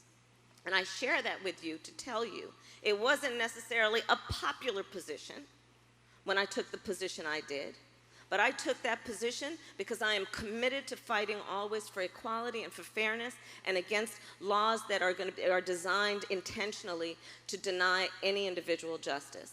And so then I was elected, as it turned out, and refused to defend Prop 8. And I am proud that after we were successful in taking it to the highest court in the land, where they challenged my decision and said I didn't have standing to refuse to defend it, we won, and immediately thereafter I was asked to perform this first marriage after the decision of Prop 8 of Sandy Steer, and do the work of actually performing that marriage that was about saying, and I said very clearly to everybody, let the wedding bells ring. And so I will always be committed to putting in place justices. You're talking a lot about what you've done, but what are you going to do? Yeah, but I'm sharing what I've done. Forward to. No, that's fair. That's fair. But I tell you that because there are a lot of new friends here who you do not know me, and so I want to put in context the words I'm speaking about what I will do, and to let you know I'm not new to this subject, and I intend to follow through on the commitment I have long held, not just because I'm running for president. All right. And so it will be about putting in position in our courts people who are committed to fighting for the civil rights of all people, and not the kind of folks who, frankly, this guy in the White House has been putting in. Yeah. Well, we have a final question, and I'll make it very short. It comes from Holly McDormand from Galesburg, Illinois, who is the mother of a trans kid. And she wants to know about correct gender markers, including for non-binary people. She wants to know what you're going to do to ensure that LGBTQ people can have their correct gender markers on personal identification forms. Yeah. And how are you going to make sure that they're recognized equally in all states and not force individuals to require proof of gender transition? We're going to see video? No, I was just pointing to the time. Oh, okay. No video. Okay, got it. I'm there, and I've been there in terms of what we need to do in terms of IDs and how we're going to enforce it. It has to be about having a president of the United States who also understands that in her administration there must be people in every position in the cabinet who are understanding of the importance of these civil rights and equal rights. And that ranges from the people who are going to be the Secretary of Health and Human Services to who's going to be the Attorney General of the United States, who has a responsibility for enforcing the laws, including what we will pass, which is the Equality Act, to ensure that our transgender youth and our transgender men and women and every gender are protected under the law and given recognition under the law in a way that provides equality for all people. But truly for me, this is not just about one area of an administration, because if you think about it, it relates also to who's going to be the Secretary of Labor. Part of the Equality Act is that we know we still don't have laws in America that protect people in terms of employment status. So that has to be about a Secretary of Labor. The Department of Education, obviously Betsy DeVos needs to go. But then but it has to be about also having a Department of Education that gives safety and protection and a sense of understanding about how we are administering these rules in schools. And I obviously could go on, and you're telling me my time is up. Thank you so much, Okay, Senator Harris. thank you. And I want to just thank everybody here for your leadership, and have a great evening. Take care.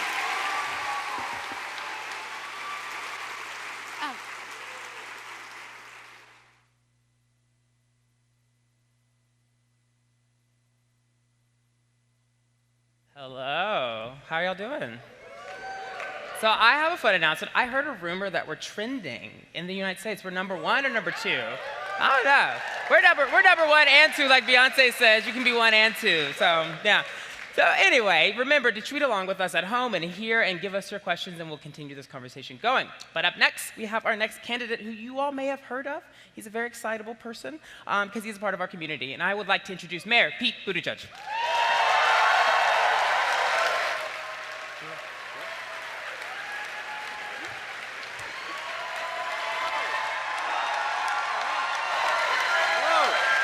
Thank you. Oh my God.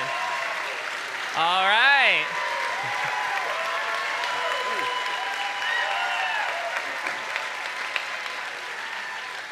Thank you. All right. So, Mr. Mayor, our first question for tonight is, what can these people and the people at home who are LGBTQ expect from you in your first 100 days as president? And I will leave the stage so you can give that conversation to them. Thank you. Well, first of all, thanks for being here, and thanks for everyone for making this conversation possible, because it would have been unimaginable as a part of the presidential election process just a few years ago.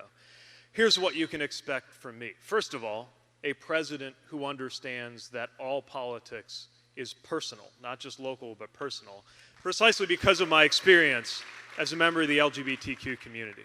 You know, this is the anniversary of the repeal of Don't Ask, Don't Tell. And thanks to everybody who was part of the activism that helped make that happen. I remember serving under Don't Ask, Don't Tell. And I also remember the weight lifted when that was no longer a threat to my career. And yet we know that so many Americans are still finding that they are treated as less than, including trans military members right now who were willing to put their lives on the line for this country. So one thing you can expect from me on day one is to end the war on trans Americans coming from this White House.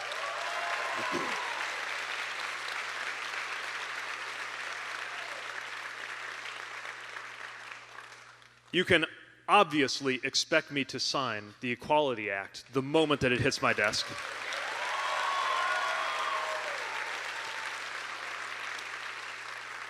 You can also expect me to appoint an administration and a judiciary that understands that American freedom means the freedom to be who you are and love who you love.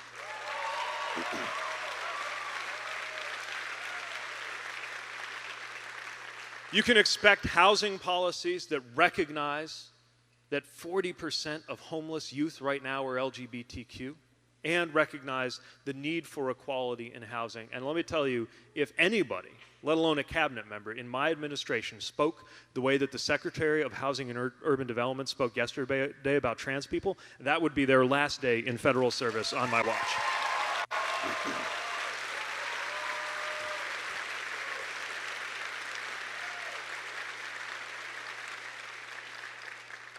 You can expect an end to harmful practices like conversion therapy, and it's going to take federal leadership to make sure that that is no longer practiced in states around the country. But there's more than just the policies. There's a culture of belonging that we need to establish in this country, because right now we got, from the president on down, voices telling just about everybody for different reasons that you don't fit, because of where you came from, what you look like, how you worship, and yes, very much because of who you love or who you are. People are being told they don't belong. That will end when I am president, because we need to do the exact reverse. We got a crisis of belonging in this country. And one of the reasons I am so proud to be a member of this community is I think we have the power to reach into our own experiences, belonging to a part of America that also cuts across all of the other different categories. I can only assume the only minority that exists in equal proportion across every ethnicity, family, and income group. we could help be that glue. And I'm seeing the body language like maybe I've gone on too long, so I'll You're go to my seat. out of time for that. That's what you can expect when I'm president. Well, thank you for being here. We really appreciate it. And you spoke very passionately about being a member of the community, and I'd love to start there tonight. So the FDA has recently changed their ban on blood donation on gay men or any man that has sex with men from a lifetime ban to now a 1-year ban if you've abstained from sex. What this would mean that if you became president, you would become the first man in office to not be able to give blood while serving the country that he's leading. I would like to know your thoughts on this policy, and also more broadly, how does it feel as a gay man to be running for an office in which, if you became president, you would still not be equal anymore? I remember the first time I saw that it was an item on my schedule that I could have a chance to promote the traditional annual South Bend Mayor's Office blood drive. And it's a great thing that we do. And then I realized I can't be part of it. We still do it, and it's still a good thing. But it's an example, one of many examples of the exclusions that continue in this country. And it is one of the reasons why we need to move to something that is actually informed by medically accurate, non-discriminatory basis, whether it's things like the ban on blood or other things that relate to the treatment of HIV-positive people in America, including their opportunities to serve. We are still living with the long tail of prejudices that should have been abandoned a long time ago. And in this current environment, there is a level of hostility toward science and fact. But we need to make sure that we embrace reality, especially when our refusal to do so has harmed people because of who they are. So what would you do with the ban, though? Would you consider, I'll let people up. Would you consider changing it from a year and eradicating it totally, or are you interested in kind of keeping it going? I would direct the FDA to reevaluate it to make sure that what we are doing is consistent with what medicine tells us, not with old prejudices. Okay. All right. So our next question is about Iowa. Iowa legislators recently reintroduced religious exemption legislation modeled after the Federal Religious Freedom Restoration Act, allowing individuals to claim broad exemptions from generally applicable laws, including laws that regulate health and public safety. In the 21 states where religious exemption laws are on the books, they are often weaponized to discriminate against LGBTQ people, religious minorities, single parents, and more, and more. And the person who really popularized this was not your friend, but the governor, Mike Pence, who you worked with a lot. You don't say. And that was not shady at all. I say Mike Pence, and I'm like, oh, Mike Pence. So we would like to know, how are you going to handle RFRAs on the national scale as president of the United States? Yeah, unfortunately, I got a lot of experience dealing with this because this approach was largely pioneered in Indiana. Yes. And the thing that is so upsetting is that it not only is abusive toward LGBTQ Americans, but in my view, it's abusive toward the idea of faith.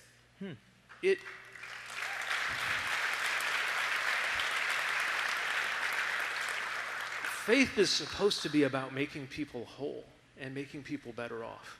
And when faith is used as an excuse to harm somebody, to me that is an insult to religion itself, not to mention everybody discriminated against.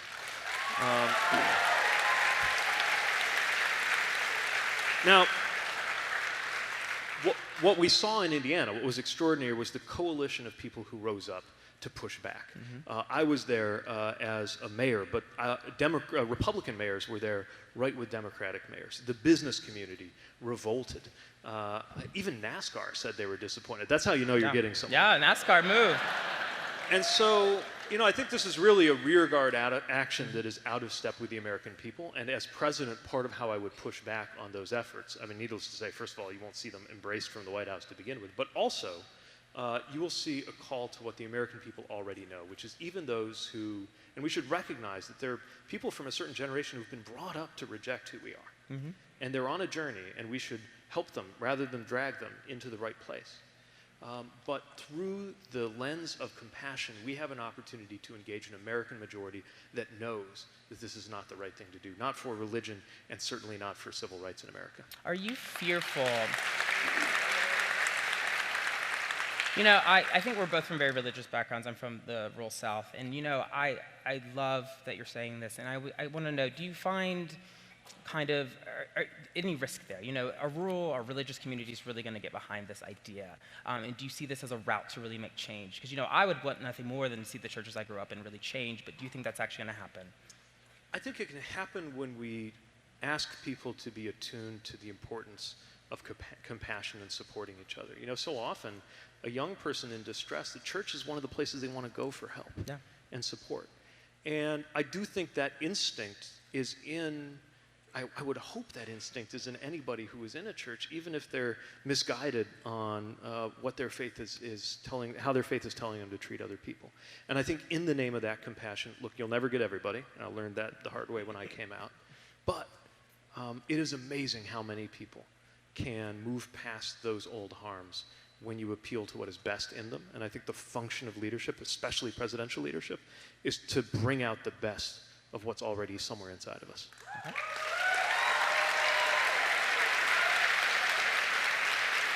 So, one more question. So we have one question from Bryce Smith, who lives in Adel, Iowa. And they write, in many parts of rural Iowa and America, access to healthcare is scarce and hard to get to, and it's even harder and more exclusive for members of the, exclusionary for members of the LGBTQ community. As president, what will you do to not only expand healthcare across rural America, but go above and beyond to make sure LGBTQ individuals get the healthcare they need wherever they live? So one of the things we've got to do is reinvigorate health equity as part of our healthcare strategy. Not only, you can look everywhere else to see our debate over healthcare coverage, but we've also got to make sure that we engage the capabilities of, for example, the Department of Health and Human Services, which should have a reinvigorated health equity task force to look. We already know about pervasive racial inequities in health outcomes and healthcare, and the same is true when it comes to LGBTQ folks. We can do something about that, and I propose that we fund health equity zones that help tackle these issues, and there should be local solutions but federal dollars, so that we specifically identify the ways in which healthcare is more difficult to access for people because of a category that they belong to. We got an obligation to do that, and if we just have a more culturally competent and frankly, just plain more diverse medical profession, a lot of these things begin to get better because there's somebody in the room to say, wait a minute, the way we're doing this isn't reaching everybody. All right, well, that is our time tonight. Thank you so much for being here. It was great chatting with you. Nice to see you.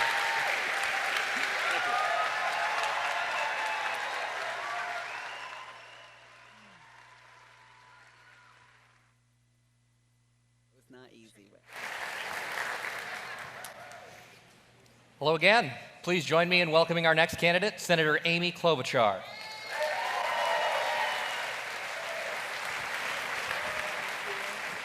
Thank you so much. Absolutely. Thanks, Keenan. I was at the One Iowa event. What an amazing thing back in Des Moines. I remember that you were there. Absolutely. So please tell us, what can LGBTQ Americans expect from you and your administration in your first 100 days? Okay, well, first I want to say what an honor it is to be here with all of you and with Mayor Pete. So let's hear it again for him.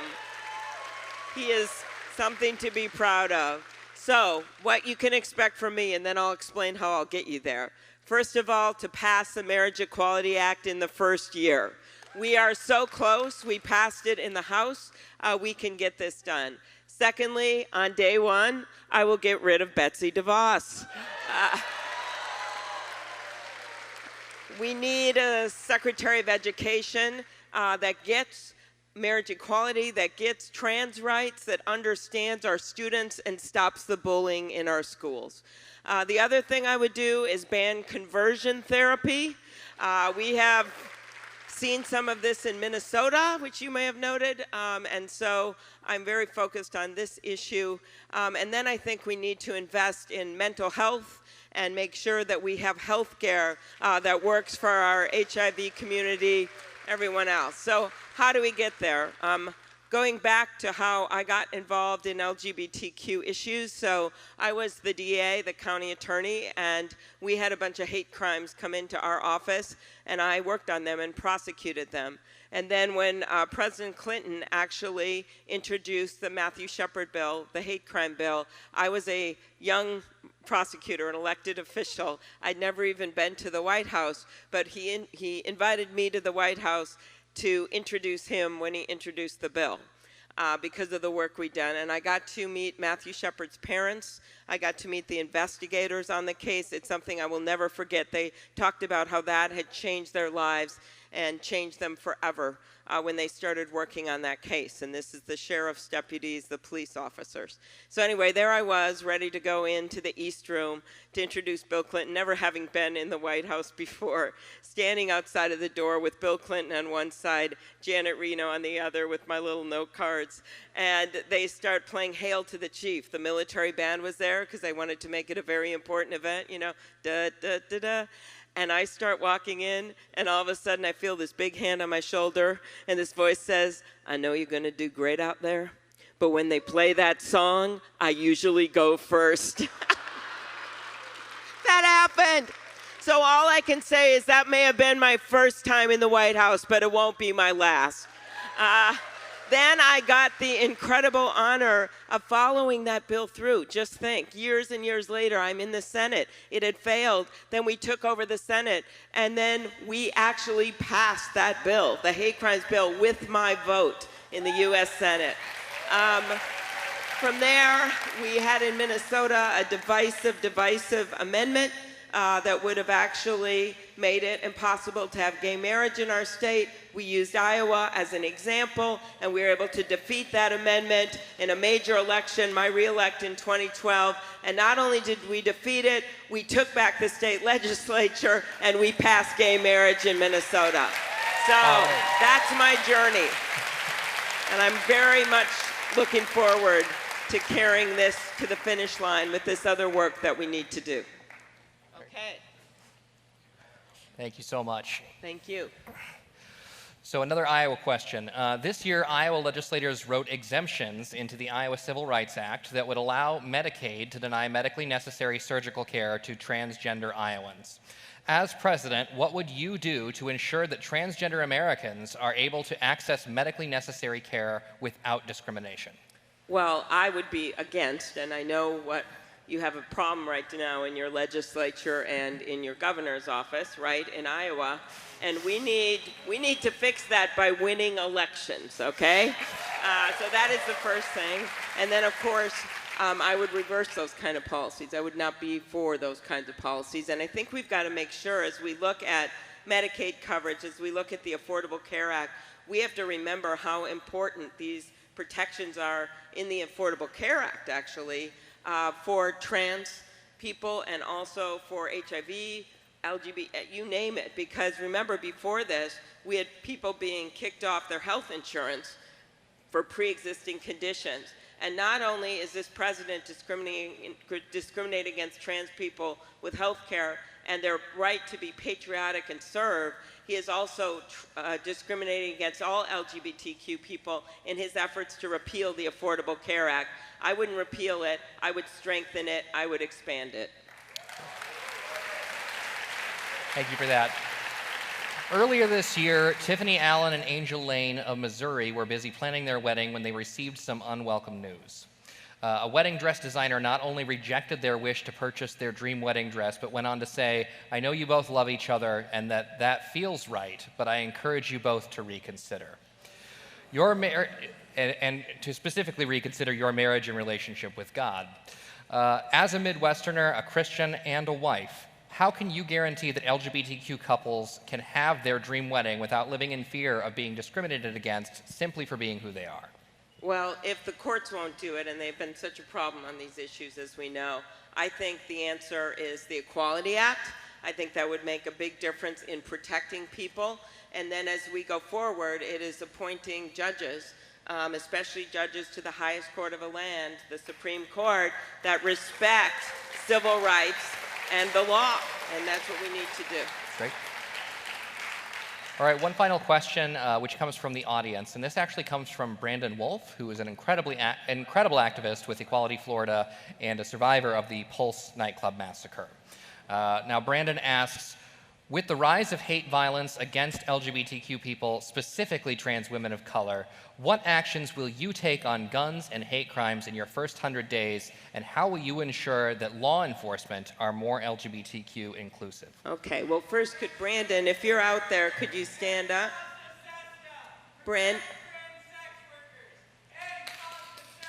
Okay, thank you. Okay, I was looking for Brandon. Brandon is actually back here. Brandon, you want to stand up? Look right there. Right there you over go. There. Thank you so much, Brandon. Thank you. Appreciate that. Thank you. Unbelievable. I just can't. All right. So you stay out here when I tell this, because I have, when you think about what happened at that Pulse nightclub, and you think of those innocents in there, just out for the night, and you think of this criminal that went in there, someone that wanted to do them harm, someone that wanted to do them in, simply because of who they loved. And I always believe that this is a country of shared dreams, that no matter where you come from, no matter who you know, no matter who you love, that you should be able to do what you want and achieve things in the United States of America. So let's start with that. And I have been really, really proud of the way the gay community since Pulse nightclub has stood up with Everytown and with gun survivor groups and with Brady Group, and really said this is going to be one of our priorities to get gun safety legislation passed. This is near and dear to my heart. I am a former prosecutor, and I'm just imagining right now if Donald Trump was on the debate stage with me, okay? This is what I would say. I am from a proud hunting state, and by the way, so is Iowa. And I look at these proposals for universal background checks, for the assault weapon ban, for magazine limits, and I say, do they hurt my Uncle Dick in the deer stand? They do not. And I would say to him, you know what, Mr. President, after Parkland, which was after Pulse, which was after the horrible, horrible massacre that took place in that elementary school in Sandy Hook, after all of those, after the day-to-day violence that we see on our streets with a classroom of kids killed nearly every week, I would say to him, Mr. President, I sat across the table from you at the White House after Parkland. I was invited because I was a leader in these gun safety bills and the work I'd done with domestic violence. And I sat across from you and I told you that this wouldn't hurt hunters. And I said there was vast support out there, which, by the way, right now, the majority of Trump voters want to see universal background checks. The majority of hunters want to see universal background checks. And I sat across from him, and I had a piece of paper that I saved, and I used hash marks. And 9 times, the President of the United States said that he wanted to change this, that he wanted to see universal background checks. You can watch the tape. It's all on video. 9 times. So what happened, and I've left that meeting, and I thought maybe we finally made a difference. And I went home, and the next day, he met with the NRA, and he folded. And I will tell you this, as your president, I will not fold.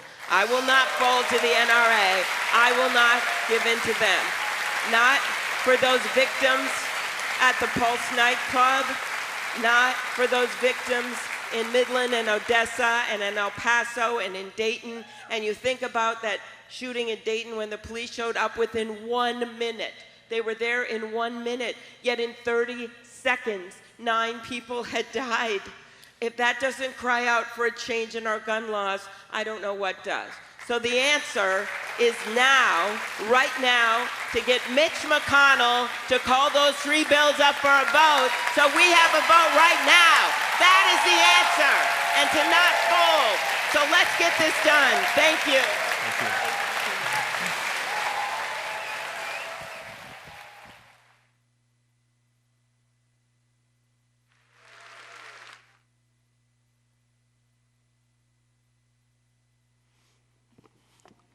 All right. Hi.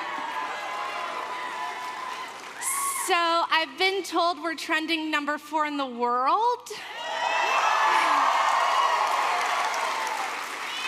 And I suspect that's going to get a little bit higher because the next person we have with us is Senator Elizabeth Warren.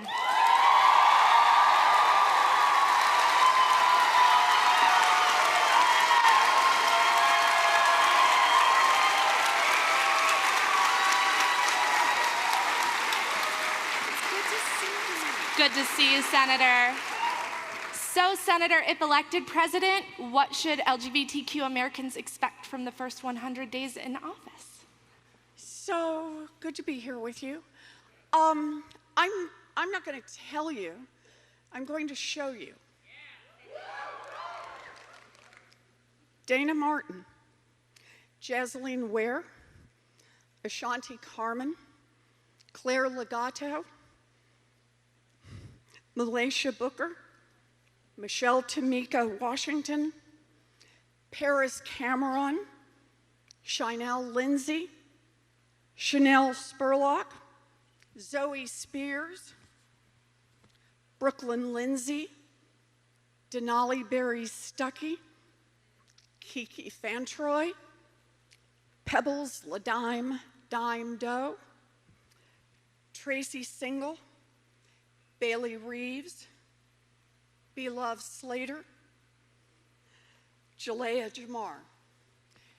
18 trans women of color who have been killed so far this year. It is time for a president of the United States of America to say their names.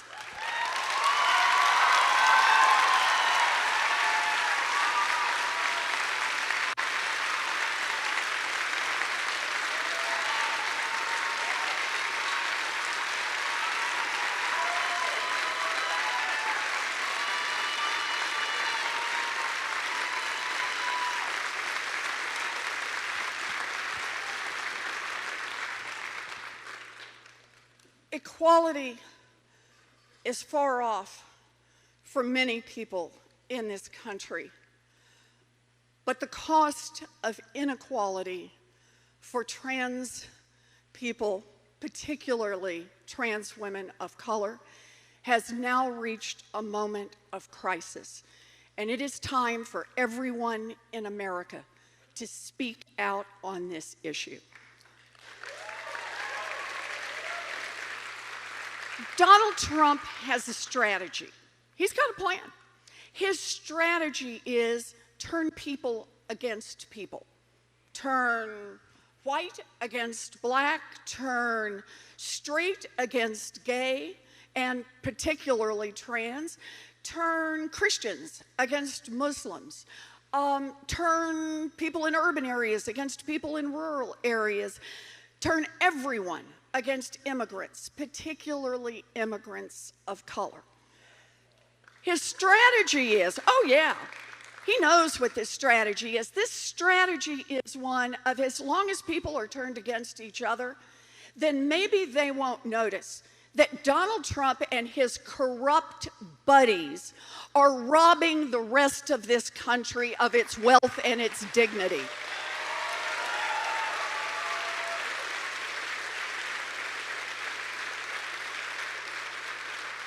Well, it's not going to work. We are going to stand together. We are going to fight together. We are going to persist together to protect every vulnerable person in this country. Thank you so much, Senator. We're going to ask some questions. Right. There's more. All right, hi. Hi. So, in 2012, yes, you wrote that you did not support gender-affirming surgery for trans inmates. In January of this year, you reversed your opinion and said you had changed on this issue, which is great. But so many people in America haven't, as you were just talking about. So here in Iowa, a Republican-led legislature changed our civil rights laws to deny trans people the right to gender-affirming surgery under Medicaid. So you just said we have to get everybody on board. How do we even do that? So the way I think about this in America, equal means equal. And that is true everywhere. It's true in the workplace, it's true in marriage, and it's true in healthcare. And we have to be willing to get out there and fight for it. And it's true for people who are straight, it's true for people who are gay, bi, trans, intersex. It's true for everyone. And I think this is a big step forward in healthcare, that Medicare for all is not something that goes through the states. This is a direct commitment from the federal government to every single person in this country that you will have the full range of health care services that you need. It is an affirmation that health care is a basic human right for every human being, and we will fight for it.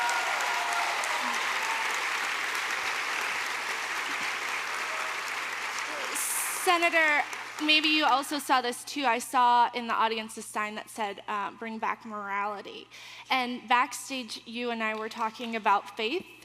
And what that means, and how sometimes morality means one thing, and it's often used as a weapon against LGBTQ Americans. So I want to talk about what does being moral mean to you? So, let me just do it out of a story in the Bible. Preach. Yeah, you got it. You ready for this one? Matthew 25, okay? And equivalence, what makes this such a good story is there are variations in it in the Old Testament. There are variations in other religions. But here's the basic story for any of you who don't know it. The shepherd, this is a story that has a lot of metaphor in it. The shepherd is dividing the sheep from the goats. And just inside story here, spoiler alert, the goats are going to hell. As I think we know that cake song. Yeah, okay. So the question is, they get to the end and they've all been divided. The goats are over here, sheep are over here. The sheep have a question for the shepherd. And the question is, why us? We look like them. What makes us different that we make it and they don't? And the answer from the shepherd is, I was hungry and he fed me. I was naked and he clothed me, thirsty and he gave me drink. I was in prison and he visited me. And the sheep say, but we never saw you. We never saw you, shepherd or Lord. We never saw you. So how did that happen? And the answer is, inasmuch as ye have done it unto one of these, the least of thy brethren, ye have done it unto me. And what that passage means to me is two very important things. The first one, there is God, or goodness, or power, what word you use, in every single human being. Every one of us. And part two is that we are not called on simply to have a good heart. We're not called on to smile, to have an open mind. All good, but not enough to separate the sheep from the goats. We are called on to act. We are called on to act. To feed the hungry, to clothe the naked, to give drink to the thirsty, to visit those in prison. We are called on to act, and that is what we will do.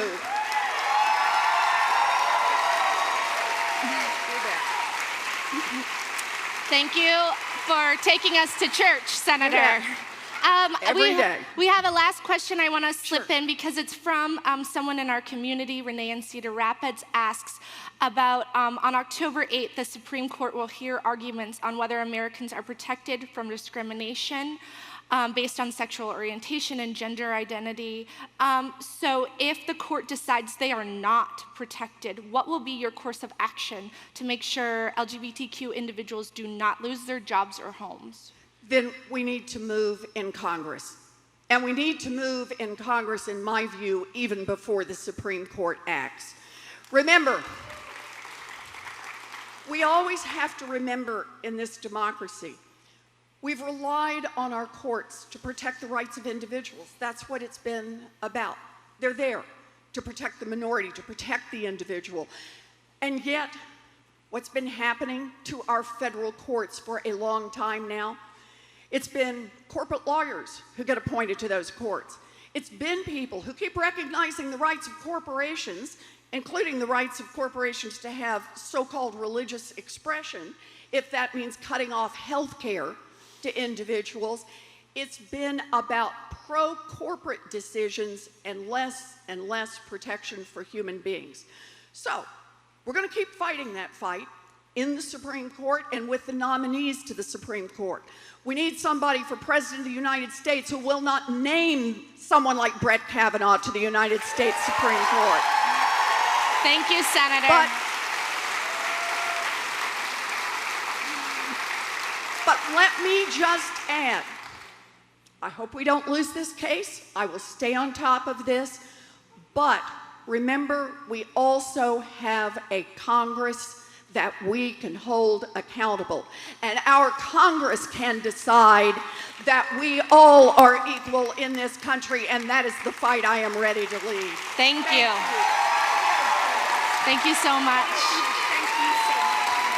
Thank you. Thank you. Stay in this. Thank you.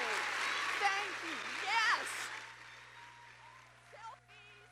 Oh, you're great.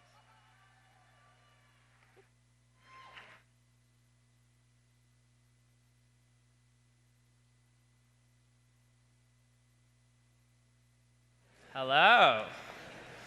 How's it going? God, y'all, isn't it hot, girl? Come on, it's hot. Woo, Jesus, it's Iowa, girl. I lived in LA and I thought that was hot. Anyway, we're at the end of tonight almost. We have one last person. Are y'all excited? Y'all love this? All right. Well, please join me in welcoming to the stage Julian Castro, who is our former Secretary of Housing and Urban Development. Mr. Castro, so nice to meet you. Great to meet you. All right, so I'm gonna tee you off. I'm gonna step off stage, and I'll come back, and we'll have a quick conversation. Sound good? All right, so tell these folks what they can expect if you are elected president in your first 100 days. All right. Good evening. First of all, let me say a huge thank you to you, Zach, and the Advocate, to GLAAD, and to One Iowa, to all of the organizations who helped put this together, and to everybody who's here today. So the first thing is that on January 20th, 2021, we're going to say adios to Donald Trump. And we're going to usher in a better America because of it. I grew up with a mother who was active in the Mexican-American civil rights movement. And one of the things that is fundamental, that is core to what I believe, and I'm sure that that's true for the folks here in this room, is that we should have no second-class citizens in the United States of America. Everybody should be treated the same. Unfortunately, that's not true for the LGBTQ community. But we can make that true in the years to come. If I'm elected president, here's what I'm going to do in the first 100 days. We're going to seek to, number one, maximize executive authority. I would begin by appointing a cabinet and White House staff that looks like America and reflects the diversity of this nation, including individuals from the LGBTQ community. I would follow that up immediately on the first day with a list of all of the regulations that this president and his administration have put into place, including those that have rolled back protections of the community. And I would specifically begin with those religious exemptions that have basically licensed discrimination because they let companies and other institutions and individuals off the hook from enforcing anti-discrimination laws, whether it's in housing or employment or in healthcare or in adoptions or in the military. We're going to roll those back, go back to what we did under President Obama, and then take it to the next level. I would also appoint a task force to assist state and local authorities to investigate the deaths and injuries to transgender women of color.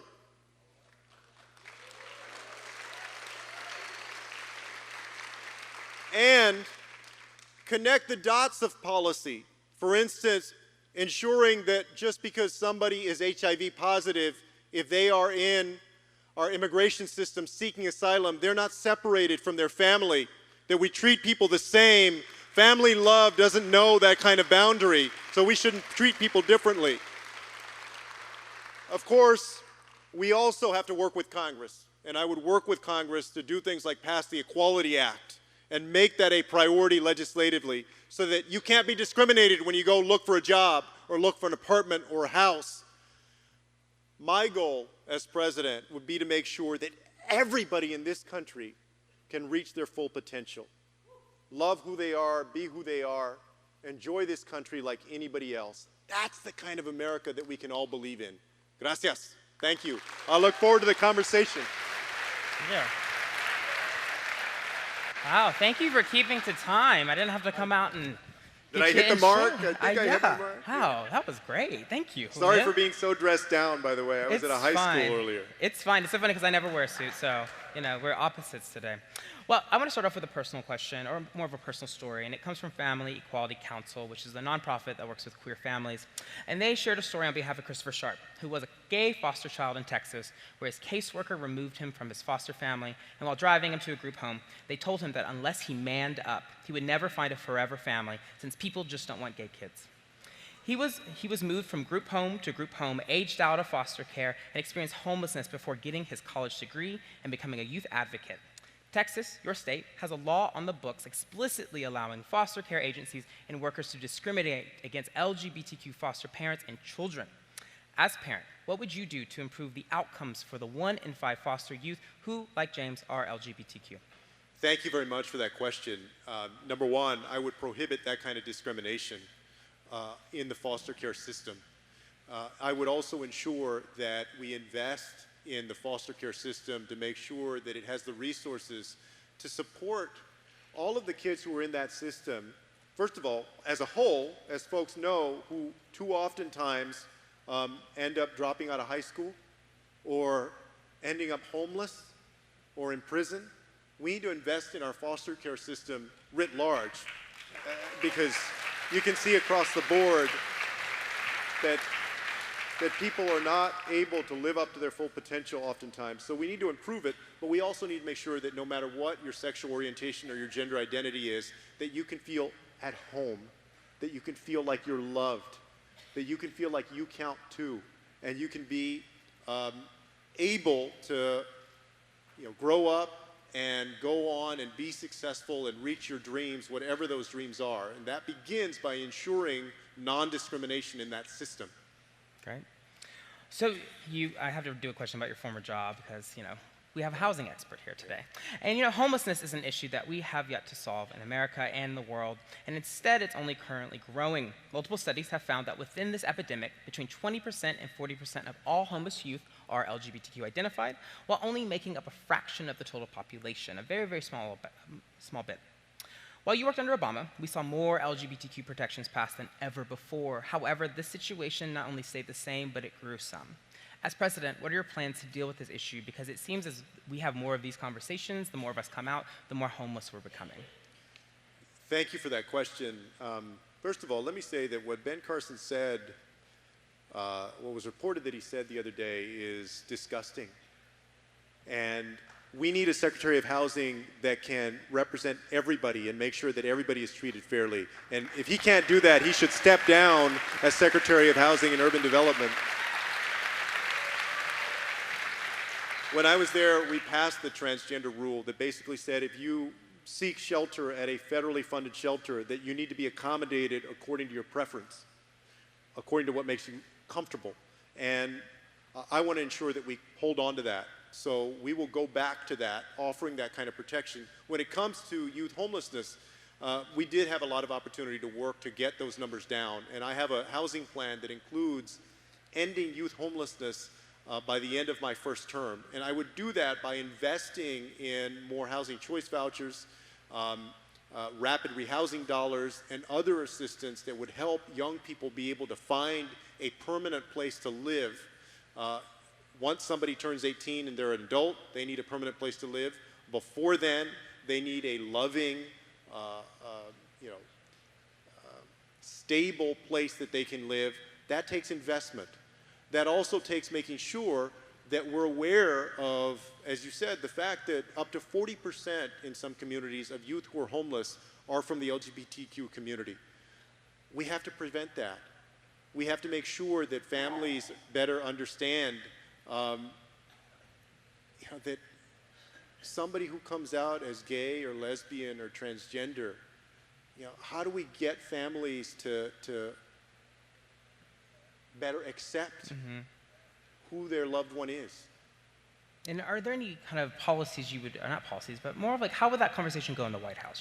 We hear so much about, I'm going to pass this legislation, I'm going to make it stronger. But what would that conversation look like when you're sitting in the White House telling, a large part of America that, like, hey, you should not be kicking out your kids, even though they are all over, TV right now? Yeah, it begins by, I think, first of all, it begins with letting people know what the challenge is. I think most Americans don't understand that great a percentage of our youth homeless come from the LGBTQ community.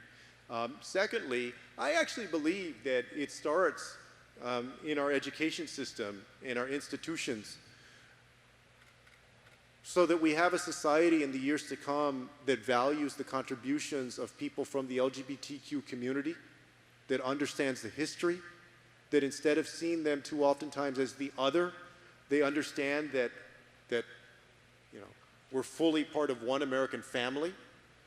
And so it's housing dollars, because you asked about what does that actually mean, like just mechanically, what does that mean? It's housing dollars, but it's also understanding what we can do at the institutional level out there in our schools, working with families, challenging the nation to be more understanding and more accepting in the media today.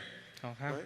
So much of whether people are understood or not plays itself out in American media and culture. And so I think across the board, there are ways for us to make sure that progress continues to happen. Okay. So my final question before I let you go, it actually comes from Honduras. A year ago, we did a story at a magazine I used to run called N2 that was under Grindr, crazy. And we told the story of two young people that were married in Tijuana. There was a group of queer people that were actually getting married in Tijuana as they waited for asylum in the US. These two young people did get married and they had beautiful photos, but once they crossed, ICE detained them.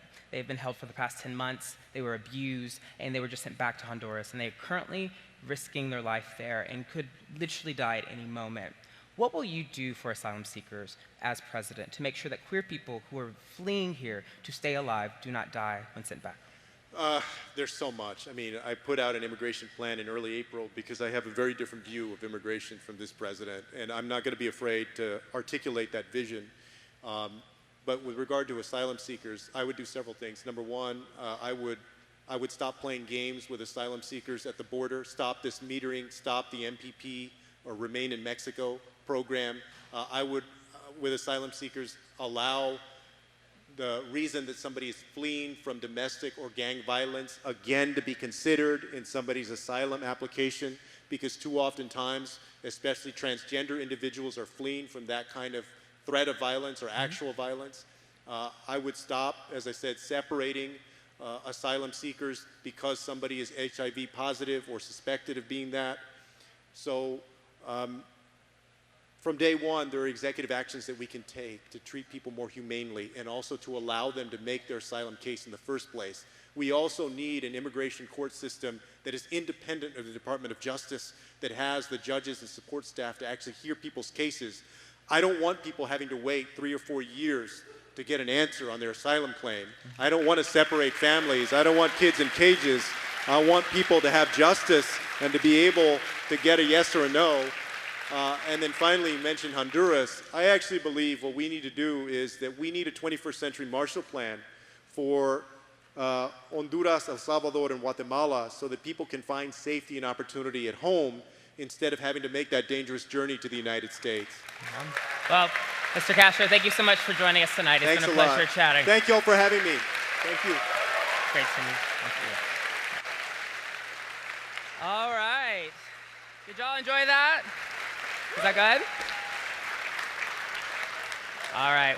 Well, on behalf of One Iowa, the Gazette, the Advocate, and GLAAD, we'd like to thank all of you for being with us tonight. And what I'd like to note is, this was only 2 hours, and within 2 hours and 10 candidates, we can't ask every question. So, on October 10th, our friends at CNN and the Human Rights Campaign will be broadcasting another forum that is 4 hours long, where they'll be asking new questions that you've submitted and making this conversation even bigger. So if you do not hear your answers tonight, you have a few weeks, so tune in there. So I'd like to close up by welcoming back our host, the incomparable Angelica Ross.